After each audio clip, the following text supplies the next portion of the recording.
of a change in the procedures from the Artemis 1 mission that resulted in unexpected char loss on the Avcode heat shield that had not been intended based on the entry trajectory for the Artemis 1 mission. What we're doing is we deliberately changed the trajectory of the entry from a skip entry that was about a 3,000-mile transit across the Pacific Ocean. We are expecting now from entry interface to the point of splashdown to have a range of just 1,701 nautical miles, and that in of itself will reduce the exposure time of heating on the heat shield of the spacecraft. Once the raise burn is complete, then the stage is set for entry interface at 6:53 and 31 seconds p.m. Central Time. That means that Integrity will be entering the Earth's atmosphere at an altitude of 400,000 feet, traveling at about 34,882 feet per second, heading for its splashdown site off the coast of San Diego, as you just heard from Megan Cruz on the deck of the USS John Murtha. Splashdown once again under those three main parachutes is expected at 7:07 and 8 seconds p.m. Central Time, 5:07 p.m. Pacific Time, 2.5 hours before sunset. The actual total distance traveled for Integrity from launch to splashdown is estimated at 694,481 statute miles. Now that includes the first high elliptical Earth orbit following launch that enabled Integrity to move to 43,000 miles above the Earth at its apogee, and enabling a 24-hour period of systems checkouts before the flight control team here and the mission management team gave approval for Integrity to conduct its translunar injection that propelled it on its way to the moon and its historic lunar flyby. So the total distance we expect of this vehicle to have traveled at splashdown, 694,481 statute miles.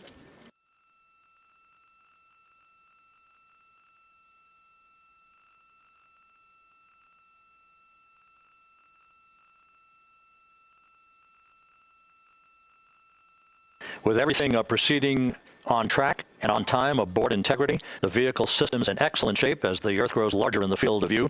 Let's go back to the USS John Murtha and Megan Cruz, who is standing by.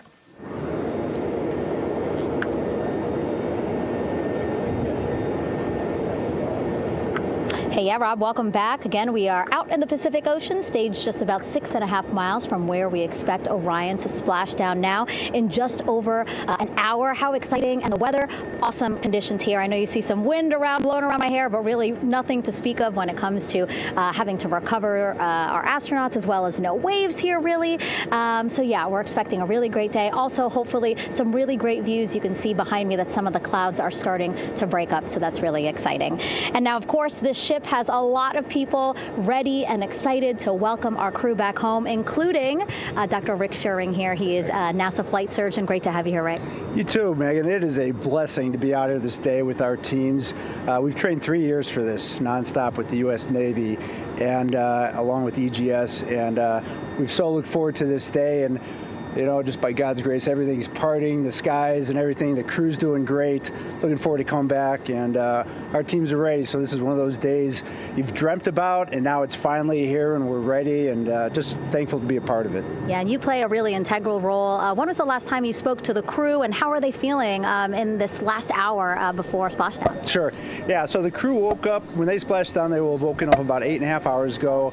Me and my fellow crew surgeons, Doctors Chris Haas and Rafi Kumjian from the Canadian Space Agency, spoke with them about 6.5 hours ago, just to double check on how they were doing, if there's any medical issues, you know, how they slept, and then kind of go over their landing day protocol for their medications, for what we call a fluid load, to try to replace some of the fluid and electrolytes that they've lost with just a normal space adaptation. Once they got to space, they kind of have to replace some of that fluid to help them with the whole landing kind of readaptation to 1G, which they haven't done for the last 10 days. And then just kind of let them know how things are going to play out out with the open water teams all the way until we finally get to the med deck. So they were very pumped up, very hurried though. They had a lot of cabin configuration, a lot of things to get ready. So they're excited, but also very focused on the job that they had to do. So like again, we've trained a long time for this and we're ready. And you said some medications. I mean, those are kind of just to mitigate the effects of obviously their more than 695,000 mile journey back to Earth. It's just like anti-nausea medication, right? Yeah, exactly, Megan. The astronauts are very healthy, fortunately, and even when they come back in reentry, the human system is very kind of dynamic. It has to readapt very quickly, and one of the most common responses they get is just some stomach awareness to some nausea, even to some vomiting. And with our crews that land out in Karagana, the Soyuz crews or our SpaceX crews, they all kind of experience the same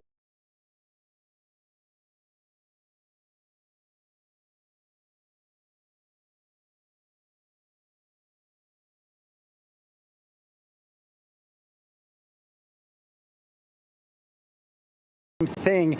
This will be the first time we're landing in water since December 1972, and I worked with all the Apollo astronauts years ago, and they all told me that landing in the water, especially in the Pacific, can be very provocative. So we take steps to give them medicines to really mitigate some of that nausea, vomiting, help them feel a little bit better, and also sometimes just use a little anti-inflammatory medicine just to help with coming back to 1 Earth, or 1G. The effects of microgravity, especially as you age and you have a little arthritis, you feel great in microgravity, and everyone kind of curses coming back to the ground like, oh dang, 1G, but so that helps a little bit. But for the most part, the main thing is just replacing that fluid and then trying to help them with that transition back to 1G, and then we're ready to go. Yeah, and their health is assessed almost immediately after they splash down. Yeah, so we have Dr. Jesse Wang, and we have our independent duty corpsmen, who are the Navy version of paramedics, extremely highly trained, highly experienced Navy medics and divers who will go out there, open the capsule about 25, 28 minutes after splashdown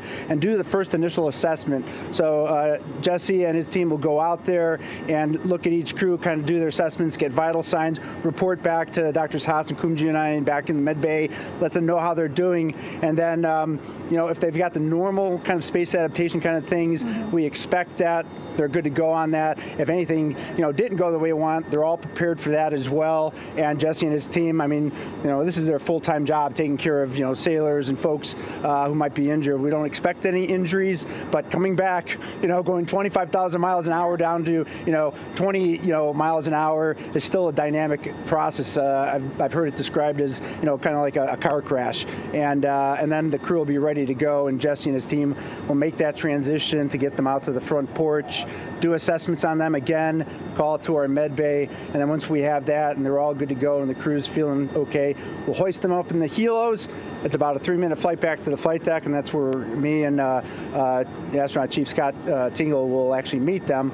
I'll get eyes on them, make sure they're all good, just take very slow transitions, and then one by one we'll either get them out with the SMTs, the SAR med techs, under each arm, just kind of just walk them very slowly to med bay, which actually helps them acclimate back to 1G. Or if they really don't have their sea legs back yet, then we might put them in what we call a stair chair, which will be right behind them, and then just very slowly kind of get them back into med bay to start our full assessments for the team. Yeah, so a really great team here to support them as soon as they get back, and also all throughout the mission, of course. You talked a little bit about this, but obviously, we have seen astronauts return from the International Space Station for over 20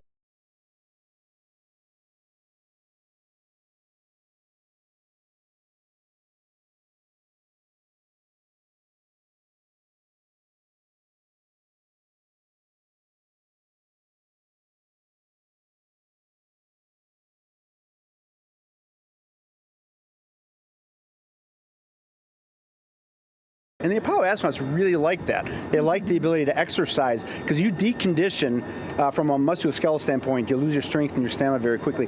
We had something called the Orion flywheel, which was able to impart much greater loads in terms of resistance, so they're able to do squats, deadlifts, different things, not dissimilar to what the ISS astronauts do, but with a lot less room to do it. And they also did rowing activities for cardiovascular health, and the crews loved it. But for the lunar crews, the future lunar crews, maintaining maintaining that physical conditioning, which our astronaut strength conditioning rehabilitation specialists, affectionately known as the ACERs, back in Houston, really work hard to get them in the best shape they're going to, have to be in to get to the moon. That device hopefully will maintain that. And Apollo only had about a 4.3-day journey to the moon. Our astronauts are going to have about a 10 to 14-day journey. Right. So maintaining that physical fitness, that strength and stamina is going to be crucial for the success of being able to do those very physically demanding lunar EVAs. Right. So we're very excited about what the astronauts have said about the device and what they have to say about the role exercise plays, going to the moon. And also the mental benefit. Sure. They just really like sweating, breaking the sweat, and actually just feeling like they're just getting a workout. Right. Thank you so much, Rick. I really appreciate it. I know they're going to be in good hands, so we'll let you get back to it. Thank you so much. Megan, thanks for the time. Back to you, Rob. Okay, Megan, back here in Mission Control in Houston. Everything is moving along in order. This view of Reed Wiseman on the left, Victor Glover on the right. We have good suit leak checks. Everything aboard Integrity is in excellent shape. The vehicle, with the Earth growing larger and larger in the field of view, we're now just about 8,200 nautical miles away from Earth and closing in for a splashdown just 1 hour and 5 minutes from now.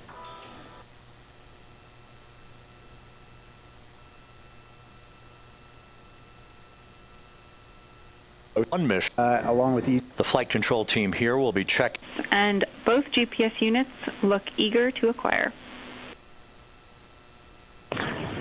Outstanding. Seats 3 and 4 are working on seat strap in now.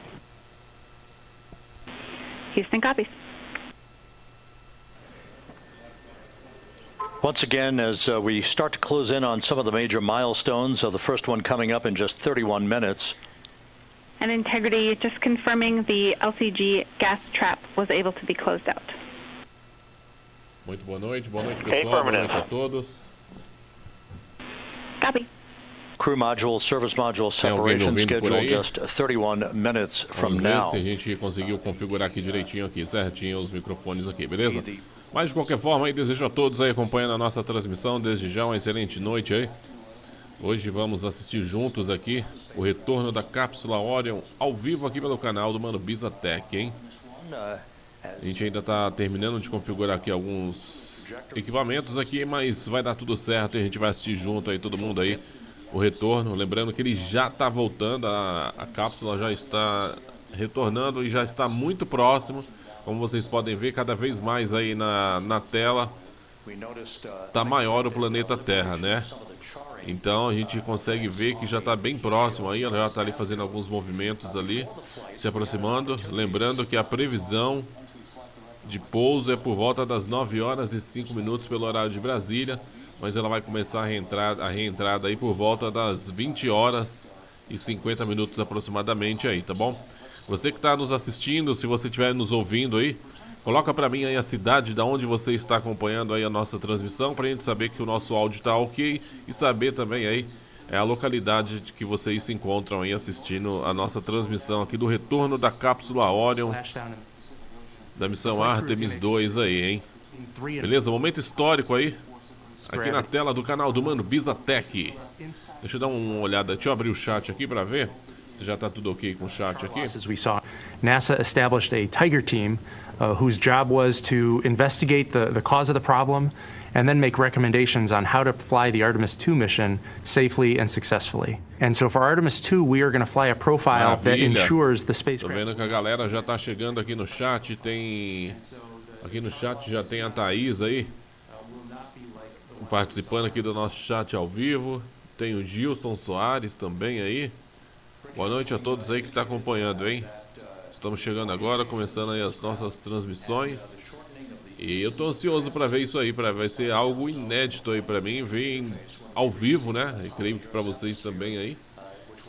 Ver um momento épico e único como esse, que é o retorno dos astronautas aí, vindo da Lua depois de tanto tempo que o homem esteve por lá, né? 50 anos aí.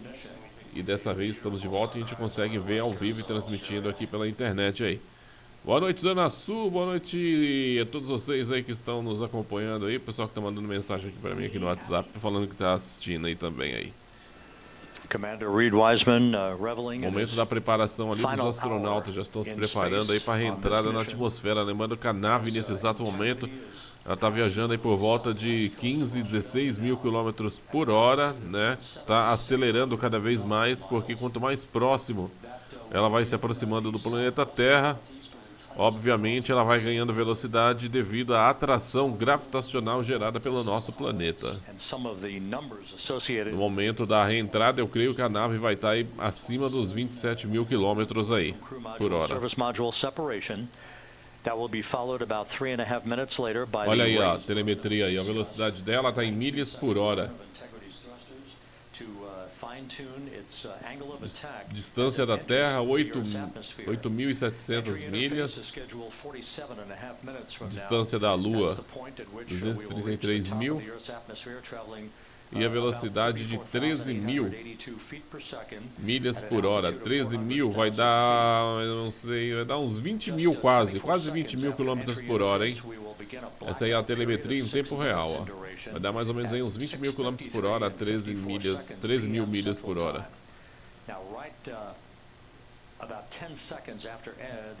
Vamos continuar acompanhando aqui. Cadê o pessoal do...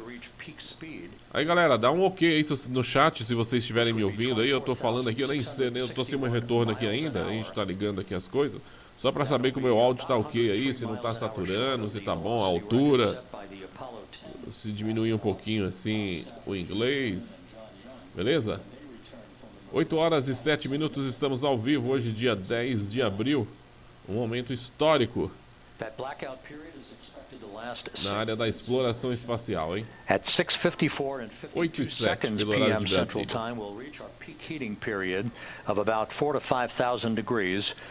Lembrando que em Terra a galera já está toda em prontidão lá, já tem as balsas, tem os helicópteros no mar que vai fazer o resgate aí dos astronautas, entendeu? Eu tô ansioso aí para ver esse momento aí junto com vocês aqui pelo canal do Mano Biza Tech. 8 horas e 7 minutos, estamos ao vivo nessa live de hoje aí, hein? Quero ver vocês representando aqui no nosso chat ao vivo do canal do Mano Biza Tech. O chat já tá aberto aqui. Deixa eu ver, ó. Opa, beleza, áudio ok, sensacional. Foi aí o feedback da Rondinelli Costa. Muito obrigado aí pelo retorno aí, tá bom? Forte abraço para você. Não sei de qual estado do Brasil você está falando, mas um abraço aí também a todo o pessoal aí do seu estado aí.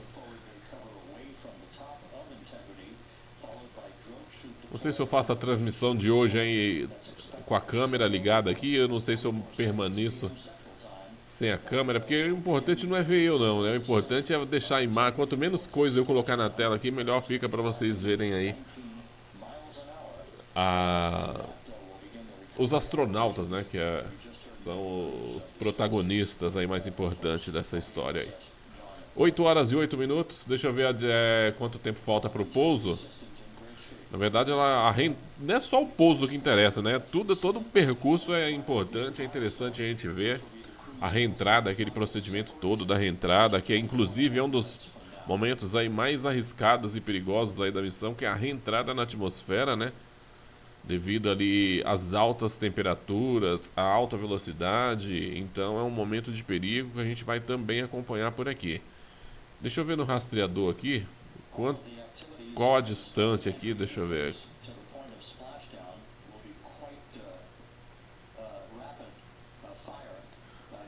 Ó, nesse momento, faltam 56 minutos para o pouso, né? Mas falta menos aí de 30 minutos também para começar a reentrada na atmosfera. A tela branca quando eu faço assim, mas beleza, ela já volta, eu venho aqui e ela volta. Beleza, produção, obrigado aí. Aqui, beleza, voltou, certinho.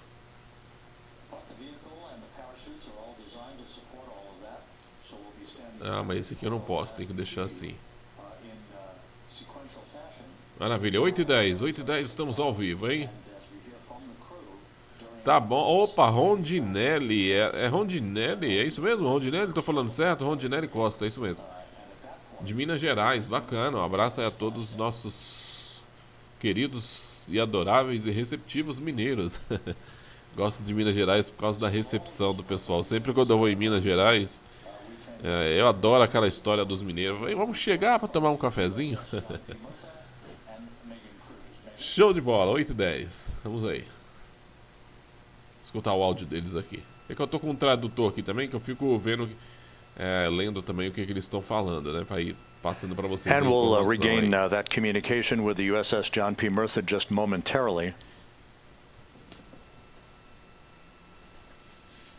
In the meantime, everything is on track aboard Integrity, the flight control team here in Houston, led by Entry Flight Director Rick Henfling. The voice you will hear talking to the crew is that of Jackie Mahaffey.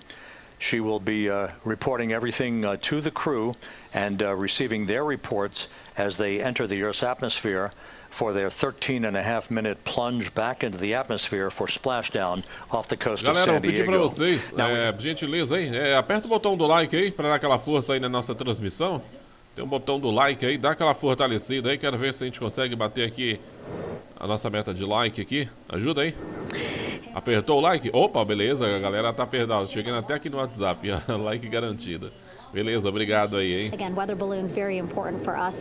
Pelo horário de Brasília, 8h12. Você está acompanhando o retorno da cápsula Orion com os 4 astronautas da missão Artemis 2 retornando da Lua. Um dia histórico, hein? Pra gente acompanhar junto aqui no canal do Mano Biza Tech. Hoje, dia 10 de abril de 2026, às 8h12 pelo horário de Brasília. Produção, tem como colocar aquele chatzinho aqui na tela pra gente? Aquele chat que fica passando a mensagem aqui na tela da galera que tá participando aí? Ah, beleza. Não, tranquilo. Ótimo. Então tá ativado aí. Vamos ver se vai dar nesse sistema novo aqui, vai...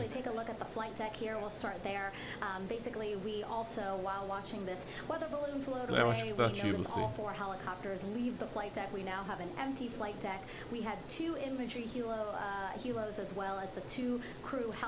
Amarelinho Drive chegando na nossa transmissão.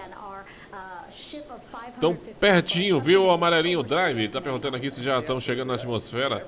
Tão pertinho da atmosfera, já tá chegando no nosso planeta. A gente vai acompanhar essa reentrada aí, hein? Fica aí, hein? Pra gente ver junto aí, todo mundo aí.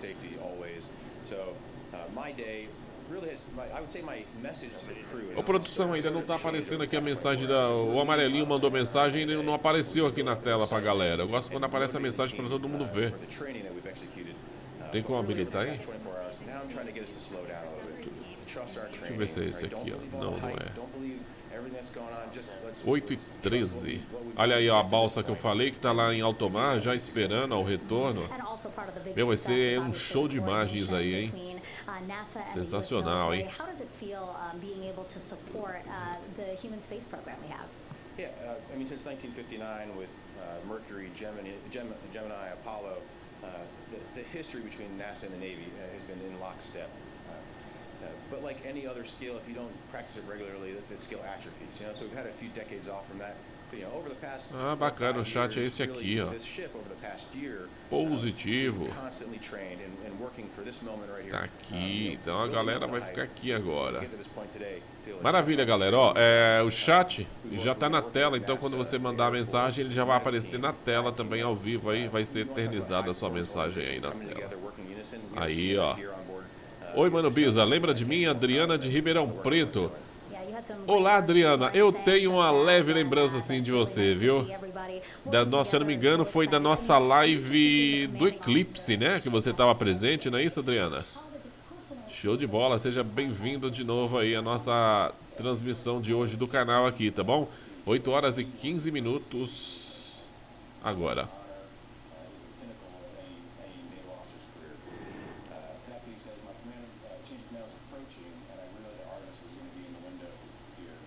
Se você está chegando na nossa transmissão, você ainda não é inscrito no nosso canal, já sabe, tá? Tem um botãozinho para... Você gosta de tecnologia, de assuntos relacionados ao espaço, astronomia Então, ó, já sabe, só se inscrever aí que aqui a gente mantém você sempre atualizado de tudo o que está acontecendo no mundo da astronomia e principalmente também aí na área da tecnologia aí, beleza? Canal do Mano Biza Tech, somos um dos primeiros canais do YouTube do Brasil.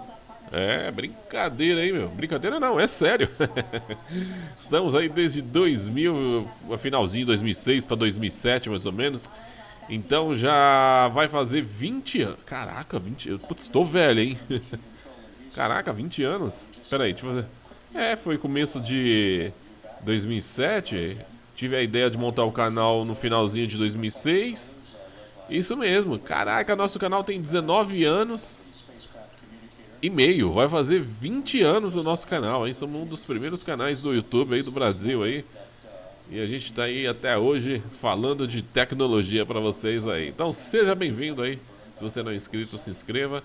E se você não deixou o like na nossa transmissão, deixa o like aí para mais pessoas assistir junto com a gente aí. Esse pouso que vai ser sensacional.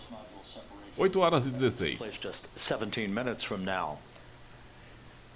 With the Earth looming in front of Integrity as it barrels back for a splashdown of the Pacific just 50 minutes from now. We're just 5,700 nautical miles from splashdown.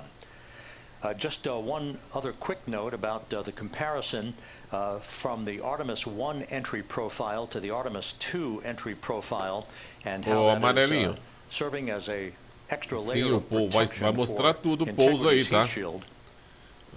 Inclusive vai mostrar aí eles pousando na balsa lá, sendo resgatado. Vai ser o auge aí da transmissão aí, hein? Então fica ligado.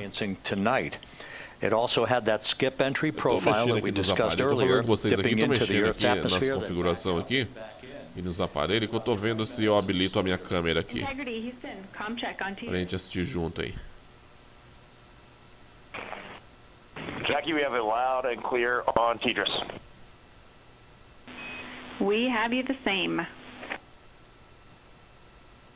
And there's one of the weather balloons being deployed from the USS John P. Murtha.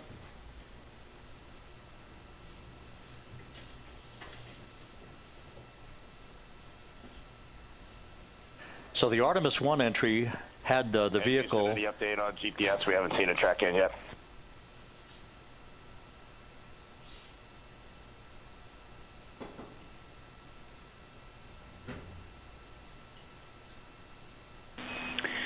Reed, we are watching. We are starting to get into the window where they may start acquiring, so should be within the next 10 minutes. Okay, sounds good. We're holding at step 17 and getting ready for CMRCS hot fire.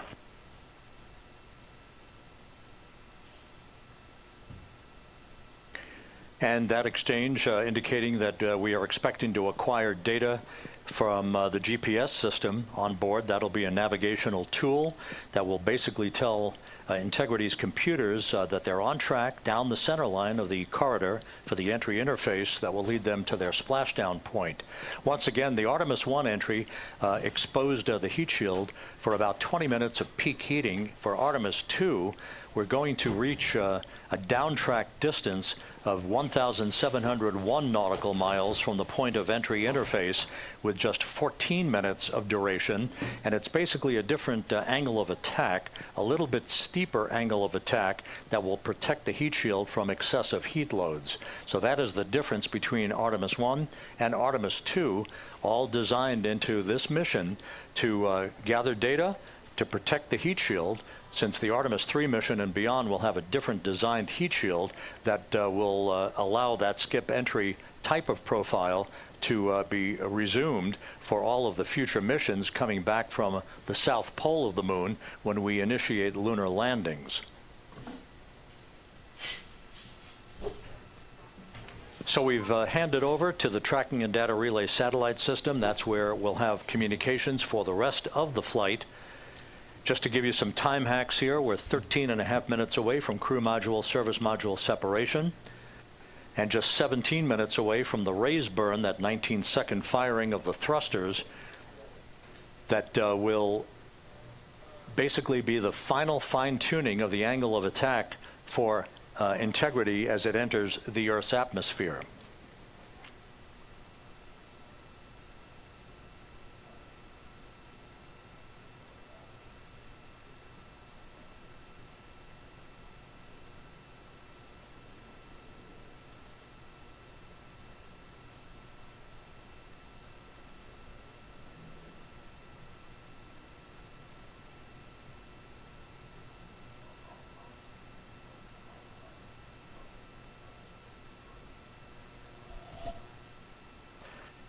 And once again, a dueling box view of some of the assets that are involved in recovery operations today.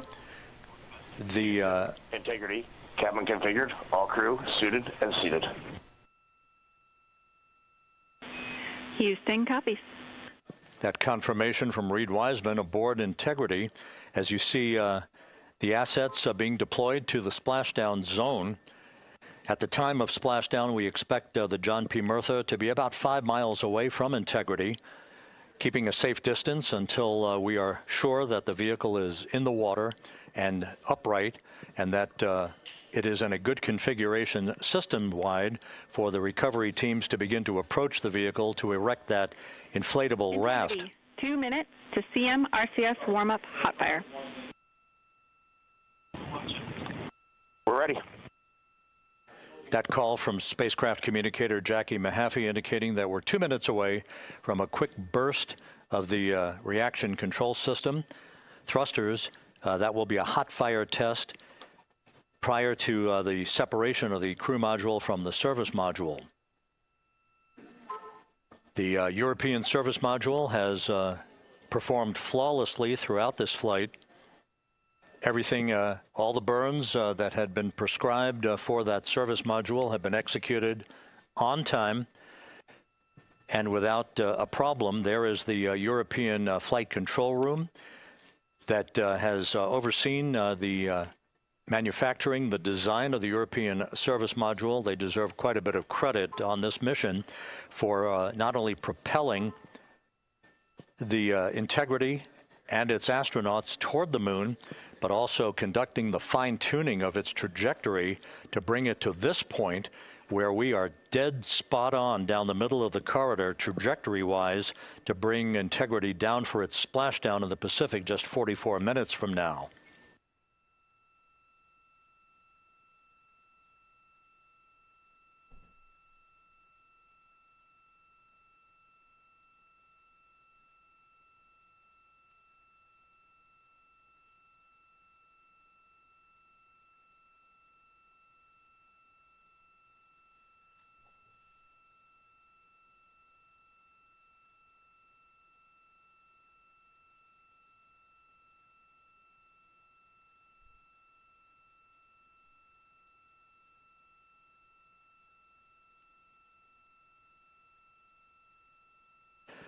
What you're looking at is a computer-generated visualization based on real-time telemetry from Integrity, currently traveling about 16,000 miles an hour.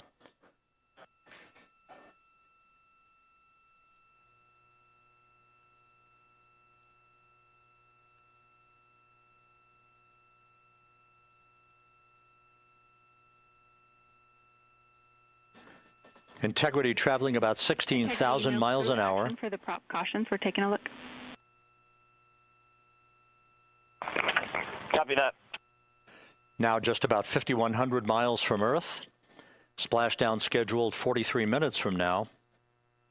We're just 9.5 minutes away from the crew module service module separation.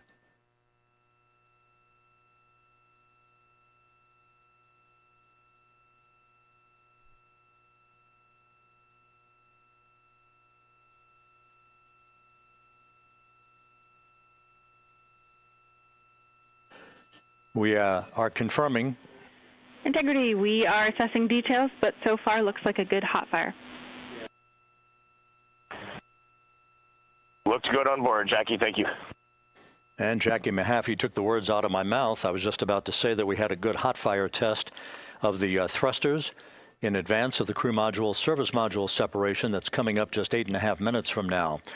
This will begin the period in which we will have rapid-fire succession of critical activities on board that will lead to entry interface just 28 minutes from now, where the vehicle will enter the Earth's atmosphere at an altitude of 400,000 feet. The time of entry interface, 6:53 and 30 seconds p.m. Central Time.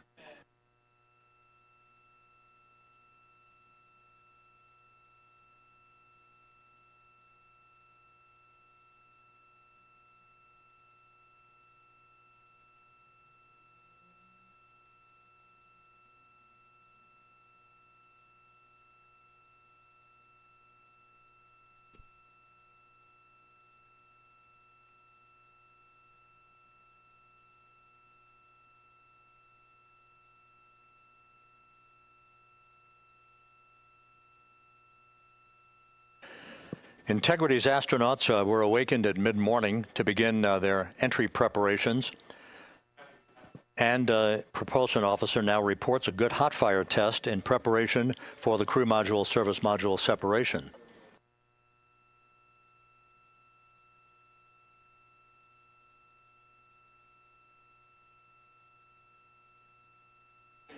We're now inside 41 minutes until splashdown. Integrity Houston, we have confirmed a good CMRCS hot fire, and although we are not seeing GPS acquired yet, you can skip the troubleshooting steps in 157 for now. Integrity copies.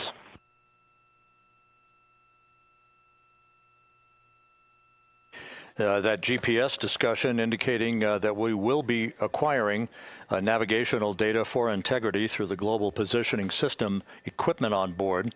We just don't have it yet, but we will. All of Integrity's systems are in great shape to support its high-speed entry into the Earth's atmosphere. It, once again, will reach a peak speed of 24,661.21 miles an hour. You're calling GPS. We at least have GPS 1 looking good on board.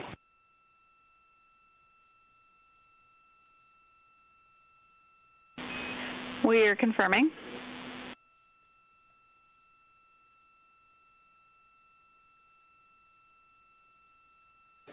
The Guidance, Navigation, and Control Officer here in Mission Control confirming that we have good lock on GPS data. We are on a communications link now through the Tracking and Data Relay Satellite System. Now, following splashdown, we're going to lose that link and go to what's called a VLDR, a very low data rate communications link, so that we can talk to the crew inside Integrity as they are on the water. Integrity, confirm we do see good GPS. We do too, especially GPS 1 is accepting in nav channels 1 and 3. That GPS data is basically telling Integrity's onboard computers its position relative to the Earth, but its trajectory and its orientation according to flight dynamics and the Guidance, Navigation, and Control Officer is spot on. We have now armed the pyros for the crew module service module separation coming up less than 5 minutes from now.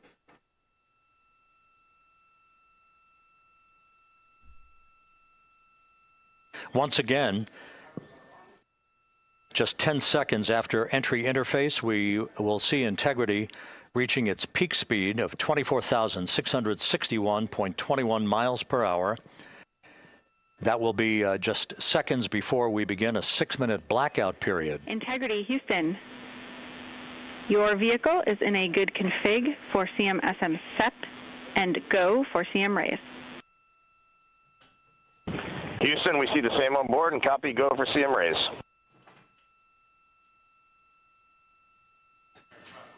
That CM raise referred to as the slight firing of 19 seconds by Integrity's thrusters with a change in velocity of 9.9 feet per second, a slight nudge of the aft end of the vehicle so that it's tilted a bit upward, providing the final angle of attack as the vehicle enters the Earth's atmosphere, this being the mitigating factor that will reduce heat loads on the heat shield as we reach a point downrange from the start of entry interface, some 1,701 nautical miles to the splashdown site.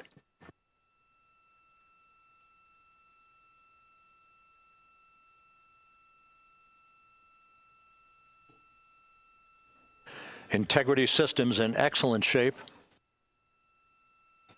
We are currently 3,300 nautical miles left in this mission. Splashdown scheduled 36 minutes, 39 seconds from now.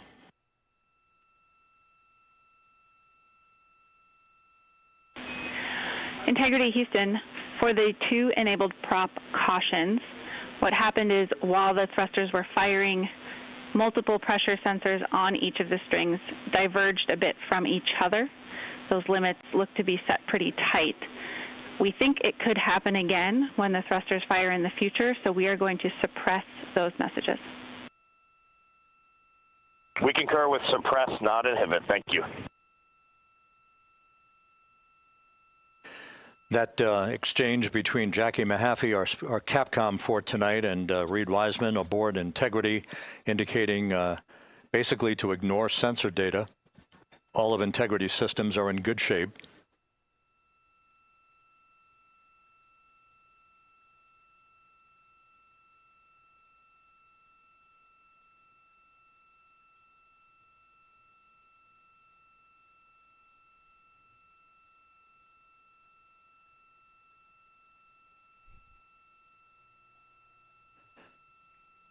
Now, coming up on about 90 seconds till the crew module, service module separation.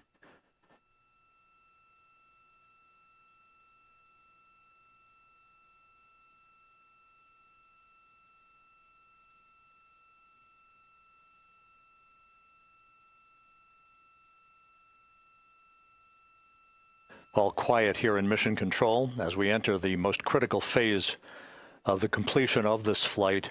All of the preparatory activities leading up to the vehicle entering the Earth's atmosphere just 21 minutes from now.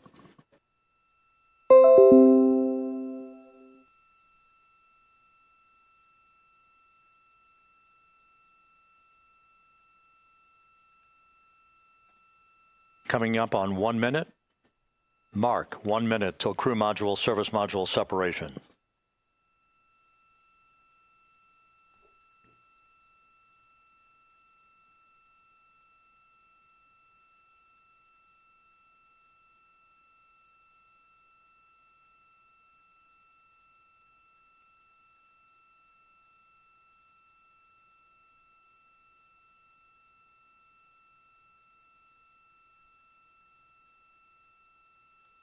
Agora sim eu consegui, hein?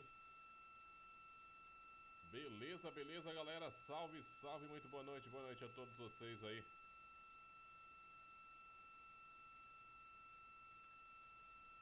Agora que a gente estamos aí se aproximando aí do momento da reentrada, tá? Ainda tô acertando alguns equipamentos aqui. Beleza, não, tranquilo. Pera aí, deixa eu fazer assim, ó.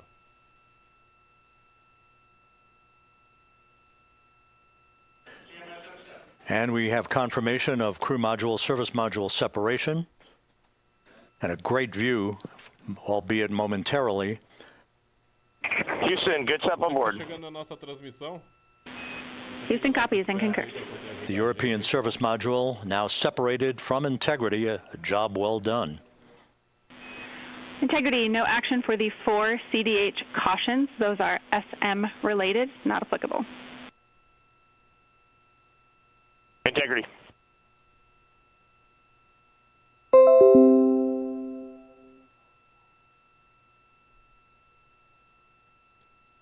Estamos chegando aí perto do momento que vai desprender aí o módulo de serviço da Orion.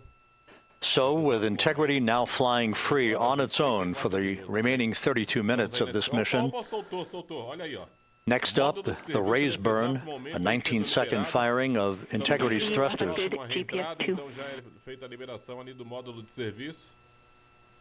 Pessoal ali dos Integrity copies, get GPS 2. Olha essa imagem. Caraca, que top. Coming up on the 2-minute mark until the raise burn. Again, this is the final tweaking of the orientation of integrity praticamente vai virar lixo espacial, to put it in the right angle, if you will, the angle of attack that it will fly in during its entrance into the Earth's atmosphere. Entry interface now just 18 minutes, 25 seconds away. This is a visualization, but driven by real-time telemetry. This is the maneuvering of integrity to the raise-burn orientation. Deixa eu dar pulinho rapidinho aqui no chat. Just Deixa eu ver 2,800 miles from Earth. A galera aqui no chat. Deixa eu dar uma atenção para vocês aqui. Deixa eu ver aqui. Dá para aumentar? Dá para aumentar esse chat? Houston, we got a great view of the European service module out the window with the sun hitting the side and the solar rays and the NASA worm right there. It's a beautiful looking machine. Deixa eu ver se eu consigo habilitar aqui também. Roger. Estamos aí se aproximando de 1000 visualizações aí. Obrigado a todo o pessoal aí que está acompanhando a nossa transmissão. And we have completed the maneuver to the raise burn orientation, 1 minute away from the raise burn. Isso, joga para cá, fica mais fácil.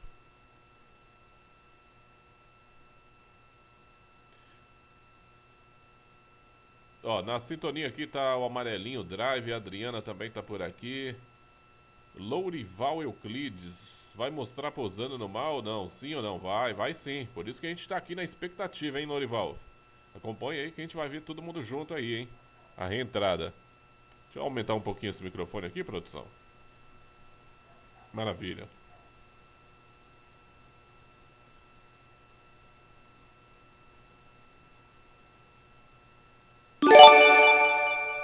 Marcos Vieira se inscreveu no canal do Mano Biza Tech. Seja muito bem-vindo, Marcos. Obrigado pela sua inscrição. Quer ter seu nome eternizado aqui também na tela, assim, igual o do Marcos, ó? Se inscreve aí que seu nome vai aparecer aqui, hein? Vai ficar eternizado aqui na nossa live aí, no nosso vídeo aí, que fica postado no canal.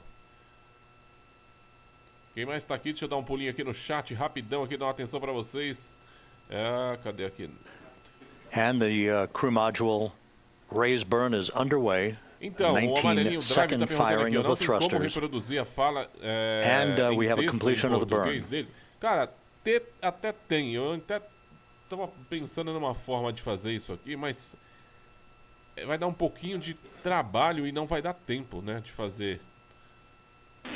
Integrity, good. CM raise burn, your flight path angle is within limits. Eu teria que colocar uma outra, talvez uma outra câmera e um outro monitor aqui para fazer isso aí.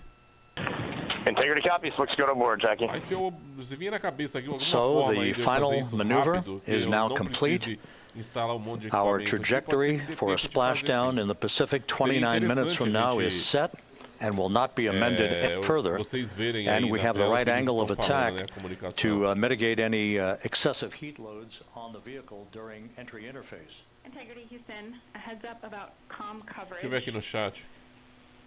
When you perform the Will Ferra se inscreveu no canal do Mano Biza. Seja muito bem-vindo aqui ao nosso canal, tá bom? Deixa eu ver quantos likes já temos aqui no momento. Vocês estão fortalecendo aí, galera, no like? Posso contar com a ajuda de vocês aí na nossa transmissão? Já deixou aquele like esperto, maroto aí? Para fortalecer aqui no canal do Mano Biza Tech. So for those who are watching the series of events coming up, we will enter the first traces of Earth's atmosphere 14 minutes, 45 seconds from now. 6:53 and 30 seconds is what is pegged for entry interface at an altitude of 400,000 feet, traveling at approximately 34,000. Olha o Miguel chegando aí no canal do Mano Biza aí. Seja bem-vindo, Miguel. Touchdown or splashdown 1701 nautical miles. Galera, fala pra mim aí de onde vocês estão falando, é interessante, hein? Qual que é a cidade da onde vocês estão nos assistindo aí? We will lose communications with the crew. This is expected due to the buildup of plasma around the vehicle. That's an ionization effect due to the collision, if you will, of the velocity of the spacecraft with the friction of the Earth's atmosphere. That 6-minute blackout is expected to begin at 6:53 and 54 seconds p.m. Central Time. During that period of time, we will reach our peak speed of 24,661 miles per hour. That comes just short, based on unofficial data from the flight dynamics officer right now, will come just short Ó, galera, pela telemetria aqui tá falando que falta 13 minutos somente aí, tá? Pra reentrada aí. É o momento da gente acompanhar a reentrada do foguete aí, hein? Vamos ficar de olho aí.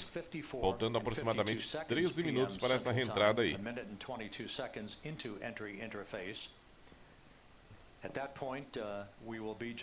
Chegando a mensagem aqui no... Até hoje o pessoal ainda... tem um pessoal aí que tem meu WhatsApp da época das transmissões aí das lives do Eclipse aí do ano de 2022, mais ou menos.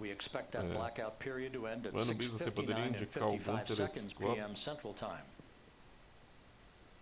Cara, tem uns telescópios, para quem não quer gastar tanto, tem uns telescópios que tá vendendo no Mercado Livre e na Shopee também. É uns telescópios assim, não é obviamente tem profissional, mas tem uns mais intermediários, que se você não quer gastar tanto, então teria que ser um telescópiozinho com um bom custo-benefício. Você consegue tanto na Shopee quanto no Mercado Livre. Deixa eu ver se dá para colocar aqui. Ah, dá para pôr, ó. Pera aí.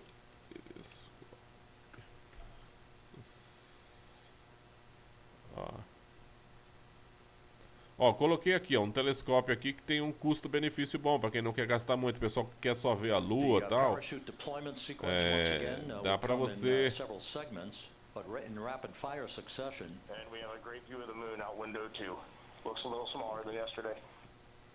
Ó, dá até para fixar aqui, ó.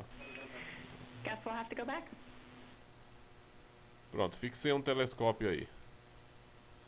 Aí tem vários modelos, né? Quer gastar um pouquinho, quer ver um pouquinho melhor. Tem uns de 300, tem de 500, né? Tem até de 1000. Eu comecei praticamente, quando eu comecei, praticamente eu tinha um telescópio parecido com esse aí da imagem, aí na década de 90. Eu ficava encantado vendo as crateras da Lua, era a sensação do momento na época. Beleza? Deixa eu dar um pulinho aqui no chat aqui agora. Galera, falta 24 minutos, tá? Pra nave pousar, tá? 24 minutinhos aí, vai ter tudo chegando. Sou de Pires do Rio, Goiás. Ana Lúcia chegando aqui na nossa transmissão. Seja bem-vinda, Ana Lúcia. É isso aí. 8 horas e 42 minutos, estamos ao vivo aqui pelo canal do Mano Biza Tech. Eu vou deixar aqui também, galera, quem quiser seguir no Instagram, tá? O Instagram vai aparecer aqui agora, ó. É esse aí, ó. Rafael Marinheiro chegando aí no canal do Mano Biza, se inscreveu aí. Faça como o Rafael Marinheiro, se inscreve aí no canal do Mano Biza, seu nome vai aparecer igual o dele aí, ó. E vai ser eternizado na nossa live aí, tá bom? O Instagram, como eu tava falando, é esse aí. @ManoBiza_Producões. É produções sem o C cedilha e sem o acento. Beleza? Então é ManoBiza_Producões. Para seguir a gente lá no Insta, lá, a gente está sempre postando alguma coisa lá referente à tecnologia e principalmente também à astronomia aí. Beleza? E aquele like maroto, deixa eu ver. Ô, produção, peraí, joga lá no outro.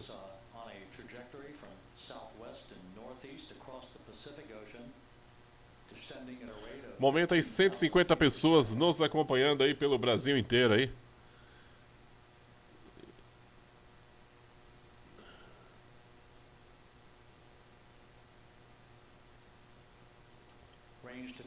Agora imagina a família desses astronautas, né, nesse momento. Deve ser um momento de muita apreensão, né? Sabendo que é um momento crítico, né? Que é esse da reentrada aí, né?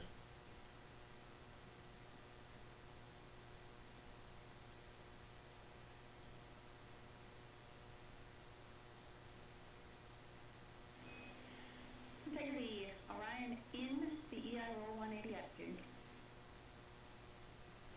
Looks good on board, Jackie.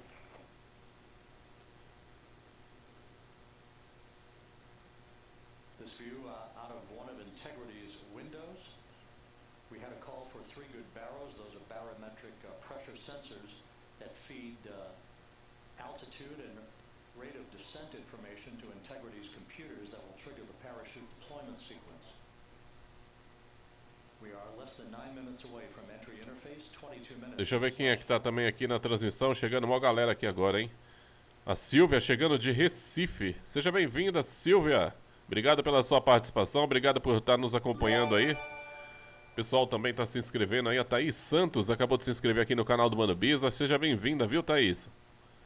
Vamos assistir junto aí essa chegada da nave aí, hein?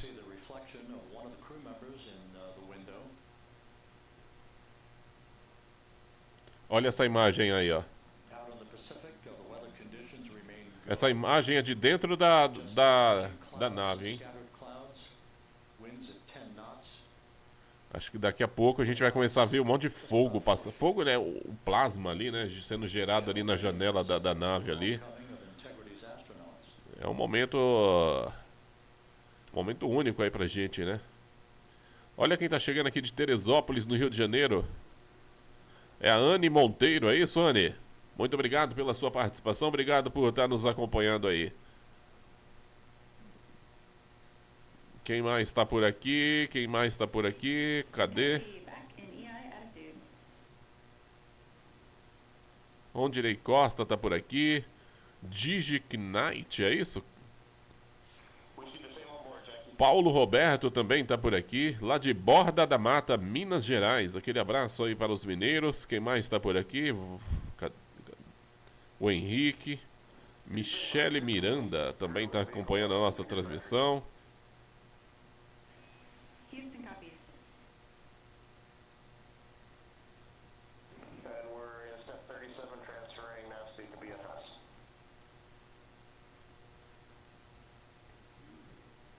E quem quiser ajudar o canal, galera, tem também aí o Live Pix aí, tá? Se você não tiver como escanear o Live Pix, basta no seu celular aí você digitar esse endereço que tá aparecendo em cima aí, livepix.gg/Mano Biza. Você consegue mandar sua mensagem personalizada através do Live Pix aí, beleza? E ela vai ser lida aqui ao vivo aí.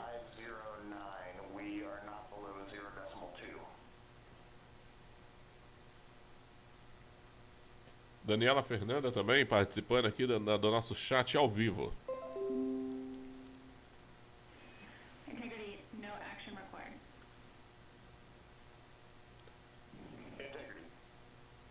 Faltando 6 minutos, hein? 6 minutos para a reentrada. Vamos ficar atento aí. 6 minutinhos. Deixa eu até tirar algumas coisas da tela, jogar para cá, para ficar mais fácil de ver. Vai ser um show de imagem agora, hein?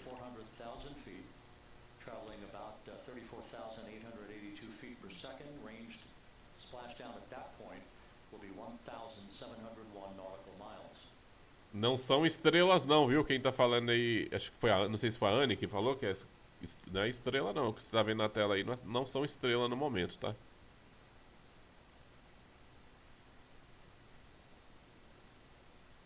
José Carlos, lá de Timbaúba, Pernambuco, acompanhando aqui a nossa transmissão. No momento estamos aí com 170 pessoas simultâneas nos assistindo, acompanhando a nossa transmissão, assim como a Vânia Farone, lá de São Paulo.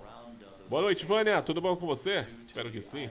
Obrigado por estar acompanhando aqui o nosso canal, hein? Canal do Mano Biza Tech, estamos aí há 19 anos e meio no ar, quase 2 décadas aí, compartilhando conhecimento e tudo relacionado à tecnologia e astronomia. Então se inscreve aí no nosso canal aí, aperta o botão para você se inscrever agora aí, tá bom?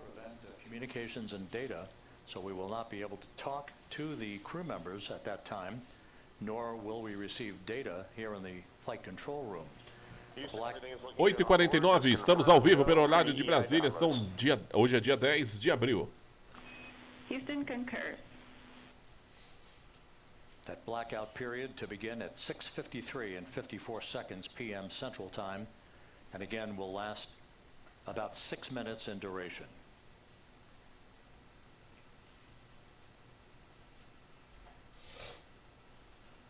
We're 4 minutes away from entry interface. Ó, pelo inglês ele tá falando que falta 6 minutos, é isso? 6 minutes? Para reentrada na atmosfera, hein?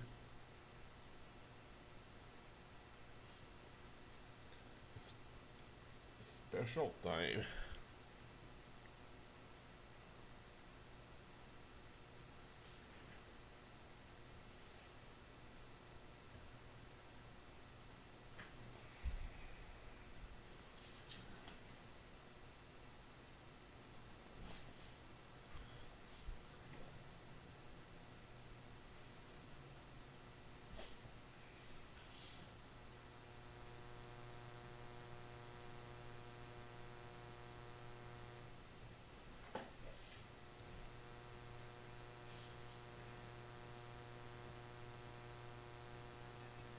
This view from integrity as it crosses from southwest to northeast across the Pacific Ocean, 3 minutes from entry interface.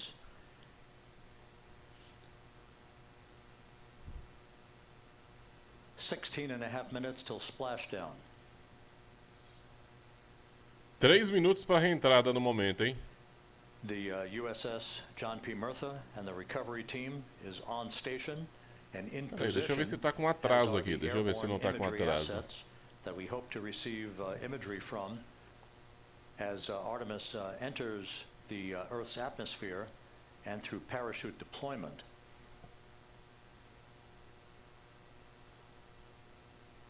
Ó, pelo rastreador falando que faltam 15 minutos pro splashdown, né? Só que a reentrada é mais ou menos uns 4 minutos. All of Integrity's systems are in great shape. The crew is nesse exato momento a nave ela encontra-se a 383 quilômetros. Não. Não é possível que ela anda tão rápido assim, não é possível. É isso mesmo, 238 milhas, que é o equivalente a 383 quilômetros de altura. Ana Carol Lobato, é isso? Ana Carol...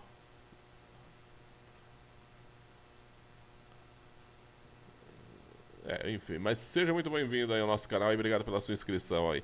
É isso mesmo, ó, 158 milhas nesse momento, hein, ó.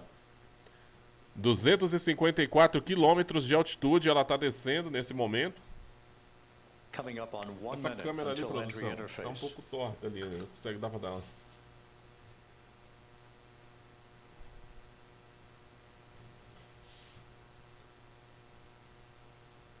Ó, vai acontecer a reentrada a qualquer momento aí, vamos ficar atento. Um dia único aí, inédito pra gente, né?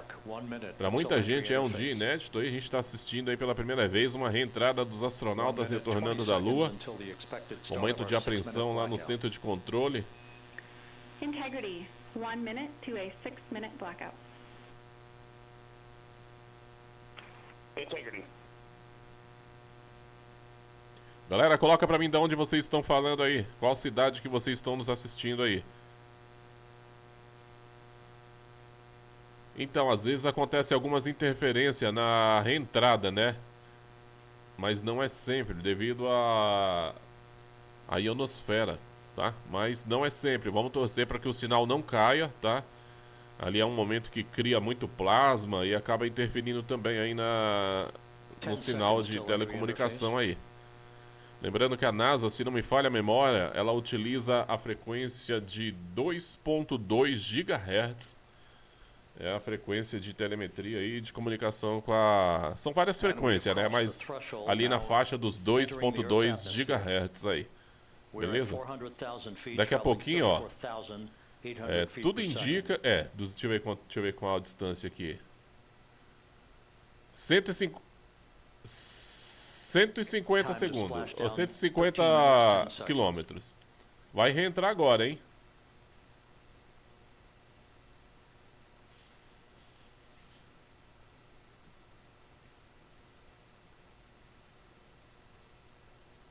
And as predicted, we've entered our communications blackout. Vamos ver. A qualquer momento vai começar a reentrada aí. No voice, no data from the crew. Ó, pelo que tá falando aí no inglês aí.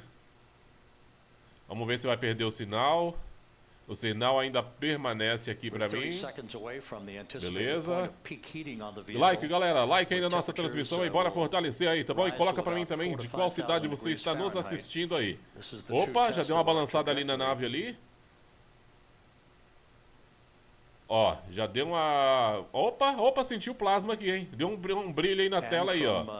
Esse brilho que deu na Terra, ela provavelmente já é o plasma. Se é o plasma, então significa que ela já tá adentrando aí a atmosfera. Aí, ó, plasma. Ó o plasma, esse é o plasma. Nesse momento aí, a nave Orion adentrando a atmosfera terrestre. Opa, perdeu a transmissão. Aí, ó, tá vendo, ó? Dessa vez perdeu, tá? Então, justamente pelo plasma aí, vamos ver quando vai retornar, né? Nossa, quem é familiar desses astronautas nesse momento, vixe Maria, esse que é o momento Vamos ver se a gente consegue... Ó. 4.5 minutes until the end of the blackout period. Time to splashdown, 11 minutes, Estamos a 33 6.900 quilômetros. Cadê o sinal? Tem um pontinho andando ali na tela. O que é esse pontinho aí? Eita, galera, o que aconteceu?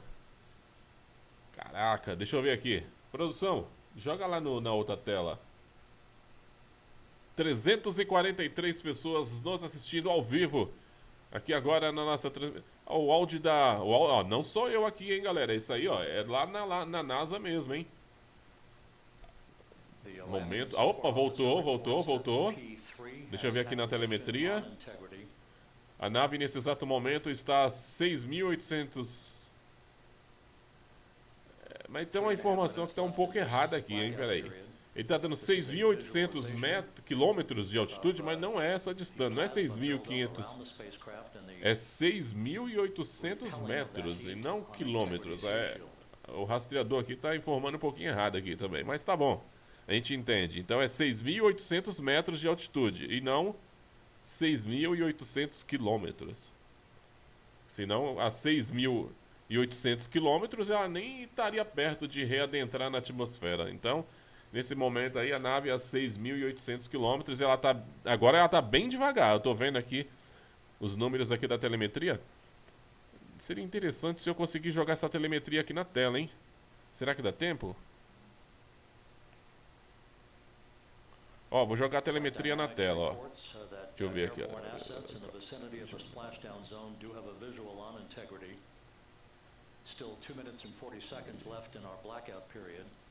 Aqui, ó, telemetria. Time to splashdown, 9 minutes, 35 seconds.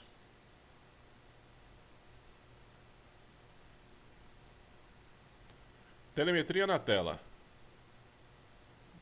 Esse lado aqui não interessa, então eu jogo pra cá. Assim, ó. Multiple airborne assets as part of the recovery team all have visuals on integrity.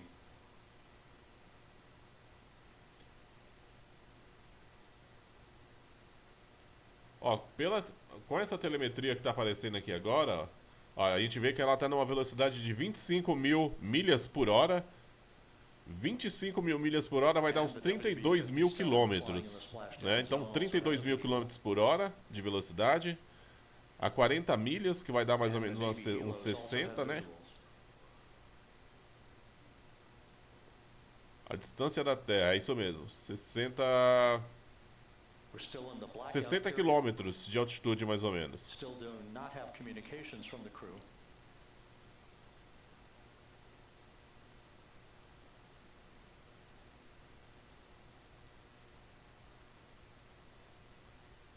E tem também essa outra telemetria, deixa eu ver se está batendo uma com a outra ali, ó.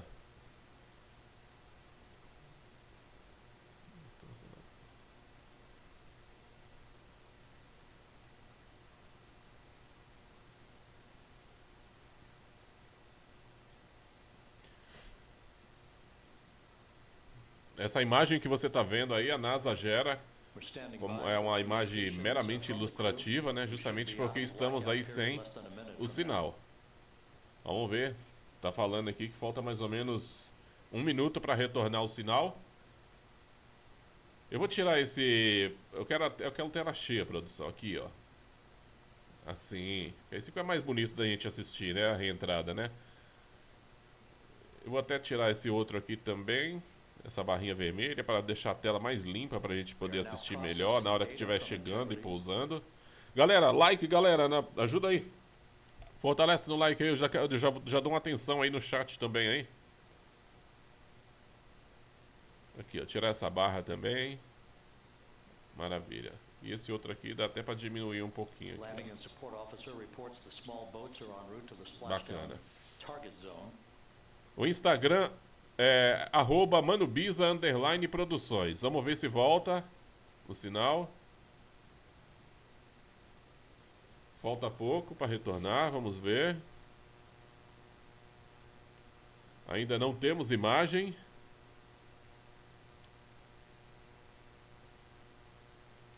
Estamos no aguardo.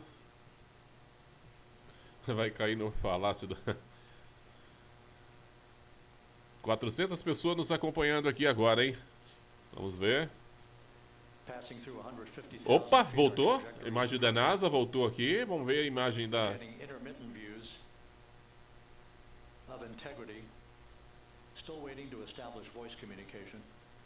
Ó, já temos imagem aí nesse momento aqui do centro do controle de operação lá. Opa! Ó, tô vendo o que seria isso aí. Será que é a imagem de solo da nave? Opa, enquanto isso, deixa eu dar uma atenção aqui no chat aqui. Cadê vocês participando no chat aqui? Deixa eu ver se eu consigo ver aqui. Aqui, produção. Aqui, bacana. Silva. É a Joselma de Recife, Pernambuco. Tá aqui na nossa sintonia. Quem mais tá por aqui? Cactus Green. Quem mais tá por aqui? Rondinelli Costa. José Carlos. Lá de Timbaúba, Pernambuco. Quem mais?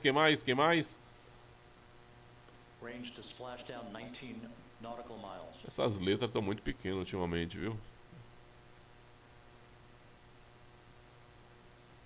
O Luan Miguel também tá por aqui. Ana Carol Brandão, acho que é isso, né? Fabrícia Souza também participando aqui. Bora. Cadê, galera? Vocês aqui no chat? Rio de Janeiro. Silva Jardim. Quem é que tá lá no Rio de Janeiro? Yurek. Maravilha. Quem mais tá por aqui?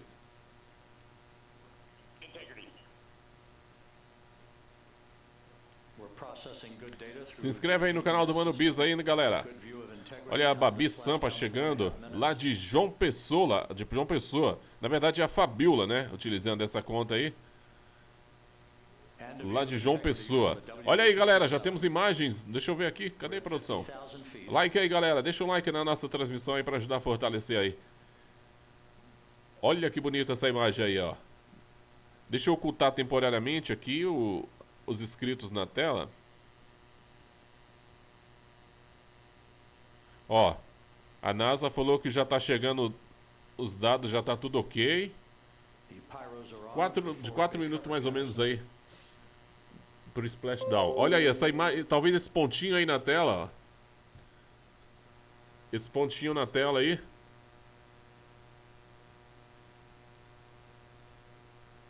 Ó, esse pontinho na tela já é a cápsula sendo vista por baixo, hein? Que velocidade será que ela tá? Deixa eu ver aqui no rastreador se tá falando a velocidade. Ó. Já abriu os drop chutes, ó. Que faz a redução da velocidade para o pouso. Olha ela aí chegando aí, ó. Ah, vai abrir agora. Não, vai abrir agora na verdade, ó. Ó, tá descendo, ó. Olha aí lá descendo. Que esse formato eu achei que era. Mas vai abrir, ó. Fica vendo aí, daqui a pouquinho ela vai soltar uns paraquedas aí. Primeiro ela solta um menorzinho, né? Pra poder deixar mais estável.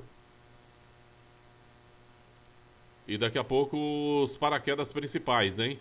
Então, ó, já tá caindo, descendo aí. A velocidade nesse exato momento ó.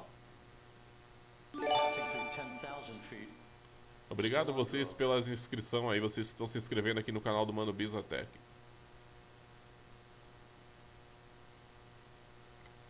Aí, ó, soltou agora aí, ó. Os drop chutes, ó, que vai estabilizar aí o momento do pouso. Vai reduzindo também um pouquinho a velocidade. 416 pessoas nesse exato momento nos acompanhando aqui pelo canal do Mano Biza Tech. Deixa seu like aí. E também através do nosso chat ao vivo, coloca pra mim a cidade de onde você tá falando aí, tá bom? É só a primeira vez aqui no canal, já se inscreve para se manter informado aí sobre tudo o que acontece, principalmente aí nessa corrida espacial. Canal do Mano Biza Tech, você tudo a ver. Há 20 anos no ar, hein? Show de bola. Olha aí a Orion chegando, se aproximando. Essa imagem é do avião, tá? Essa imagem está sendo feita de um avião, aparentemente aí, hein? Essa imagem agora aí já é a imagem de baixo. E agora vamos aguardar o momento aí mais esperado, que é o splashdown. É a caída dela. Opa, soltou, agora abriu os paraquedas principais agora. Aí, ó, os principais abrindo. Olha que coisa mais linda de se ver. Imagina quem tá lá vendo pessoalmente isso aí. Sensacional, hein? 9 horas e 5 minutos pelo horário de Brasília hoje. Um dia histórico aí, hein? Dia 10 de abril.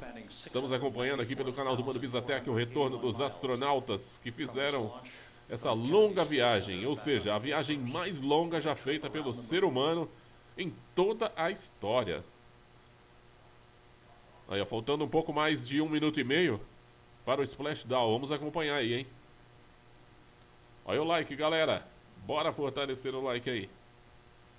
Canal do Mano Biza Tech. Olha, que imagem bonita essa aí, hein, meu? Eu imagino eu com meu drone ali filmando isso aí, hein? Ó, tem essa câmera, aparentemente uma câmera térmica, né? E olha aí, ó, olha como que ela fica quente a nave, né? Olhando pela câmera térmica. Passing through 1,000 feet.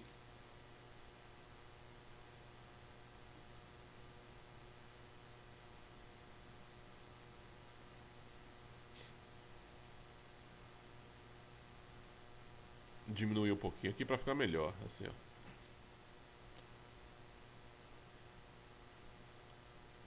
Daqui a pouco ela vai liberar o excesso de combustível, tá?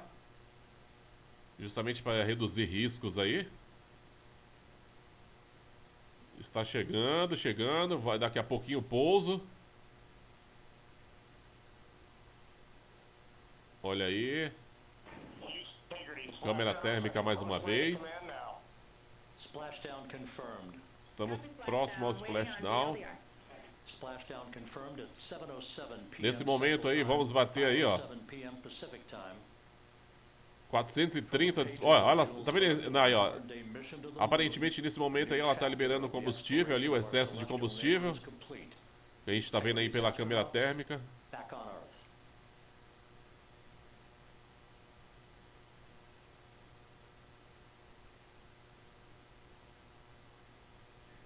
And the landing and support officer reports the vehicle is stable 1. We still will be deploying the crew module uprighting system to maintain that orientation. A perfect bullseye splashdown for Integrity and its 4 astronauts. Olha essa imagem, que sensacional essa imagem, hein?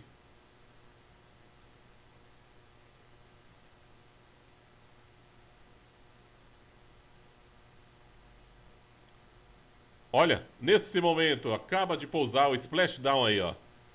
Pousou com sucesso, deu tudo certo ali na missão. Olha aí que imagem mais bonita de se ver nesse exato momento aí, ó. Então, continua aí que agora é a hora principal, né? Que vai ter o resgate ali, vai chegar as lanchas ali para fazer o resgate, né? Essa imagem é do avião. Tá filmando. Uma imagem muito bonita de se ver, hein?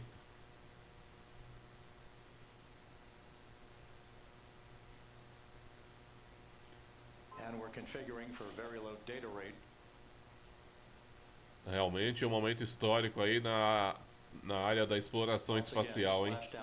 E nós temos hoje em dia esse privilégio de poder acompanhar tudo ao vivo através da internet aí. Integrity Houston, comcheck on VLDR. 450 dispositivos simultâneos conectados e ligados e acompanhando esse splashdown aqui pelo canal do Mano Biza Tech, hein? Perfect communications established. A journey. We are stable 1, 4 green crew members. Houston copies all. Eu quero ver aquela parte lá que os astronautas saem da cápsula, eles ainda saem meio desorientados, aí o pessoal resgata eles numa maca e tal. Quero ver esse momento aí do resgate, hein? E parece que vai ter toda uma recepção para eles, hein? Vai ter uma recepção bem especial para os astronautas aí, hein? Vamos acompanhar. Reed Wiseman, Victor Glover, Christina Cook and Jeremy Hansen back on Earth after a journey around the moon.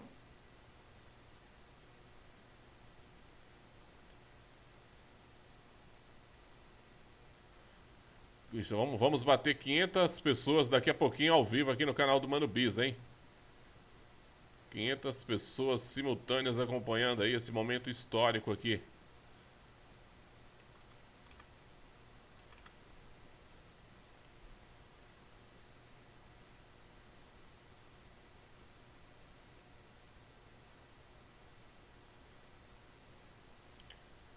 Pessoal ali da balsa acompanhando.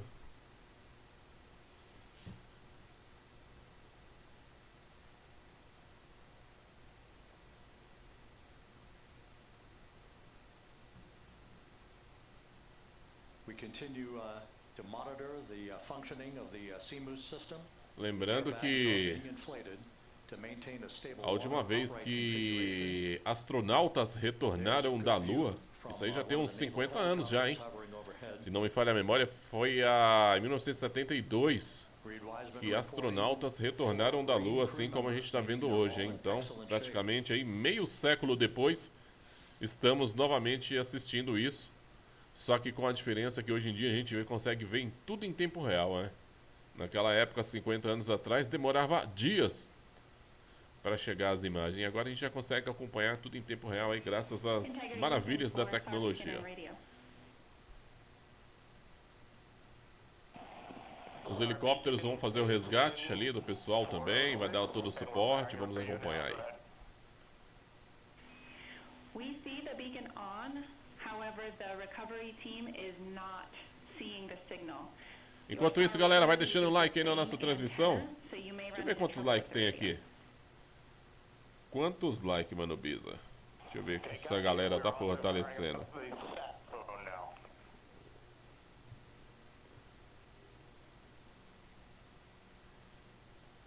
Deixa eu ver pelo meu retorno aqui quantos likes já temos nesse momento. Nesse momento estamos aí com... Vamos bater 100 likes aí, hein, galera? 450 pessoas assistindo aí.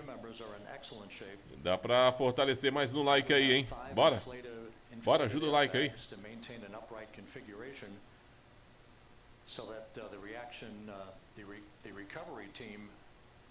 Can now begin a slow approach to the vehicle.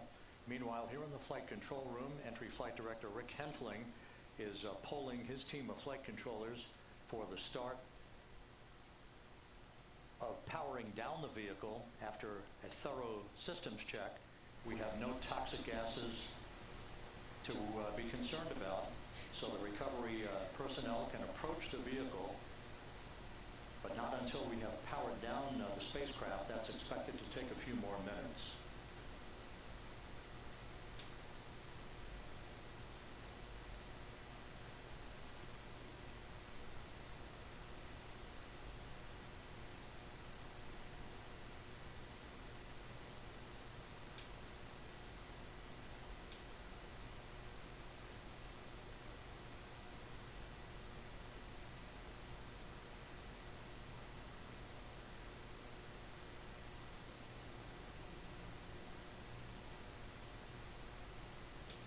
Integrity back on Earth, following its historic flyby of the moon. It was, for all intents and purposes, a textbook mission. 28 per hour mean on this frequency. We copy.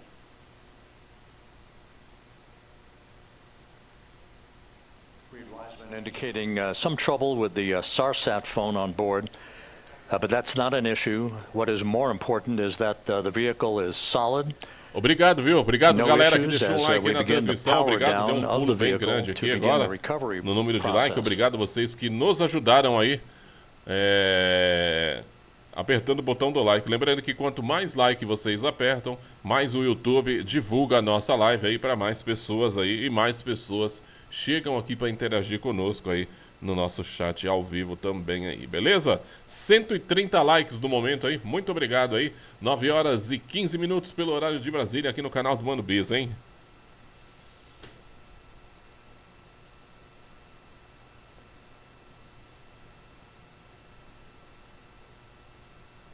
The propulsion officer here in Mission Control reports that we have Se inscreve também, viu? system on integrity. Aperta o botão de inscrever aí, ó.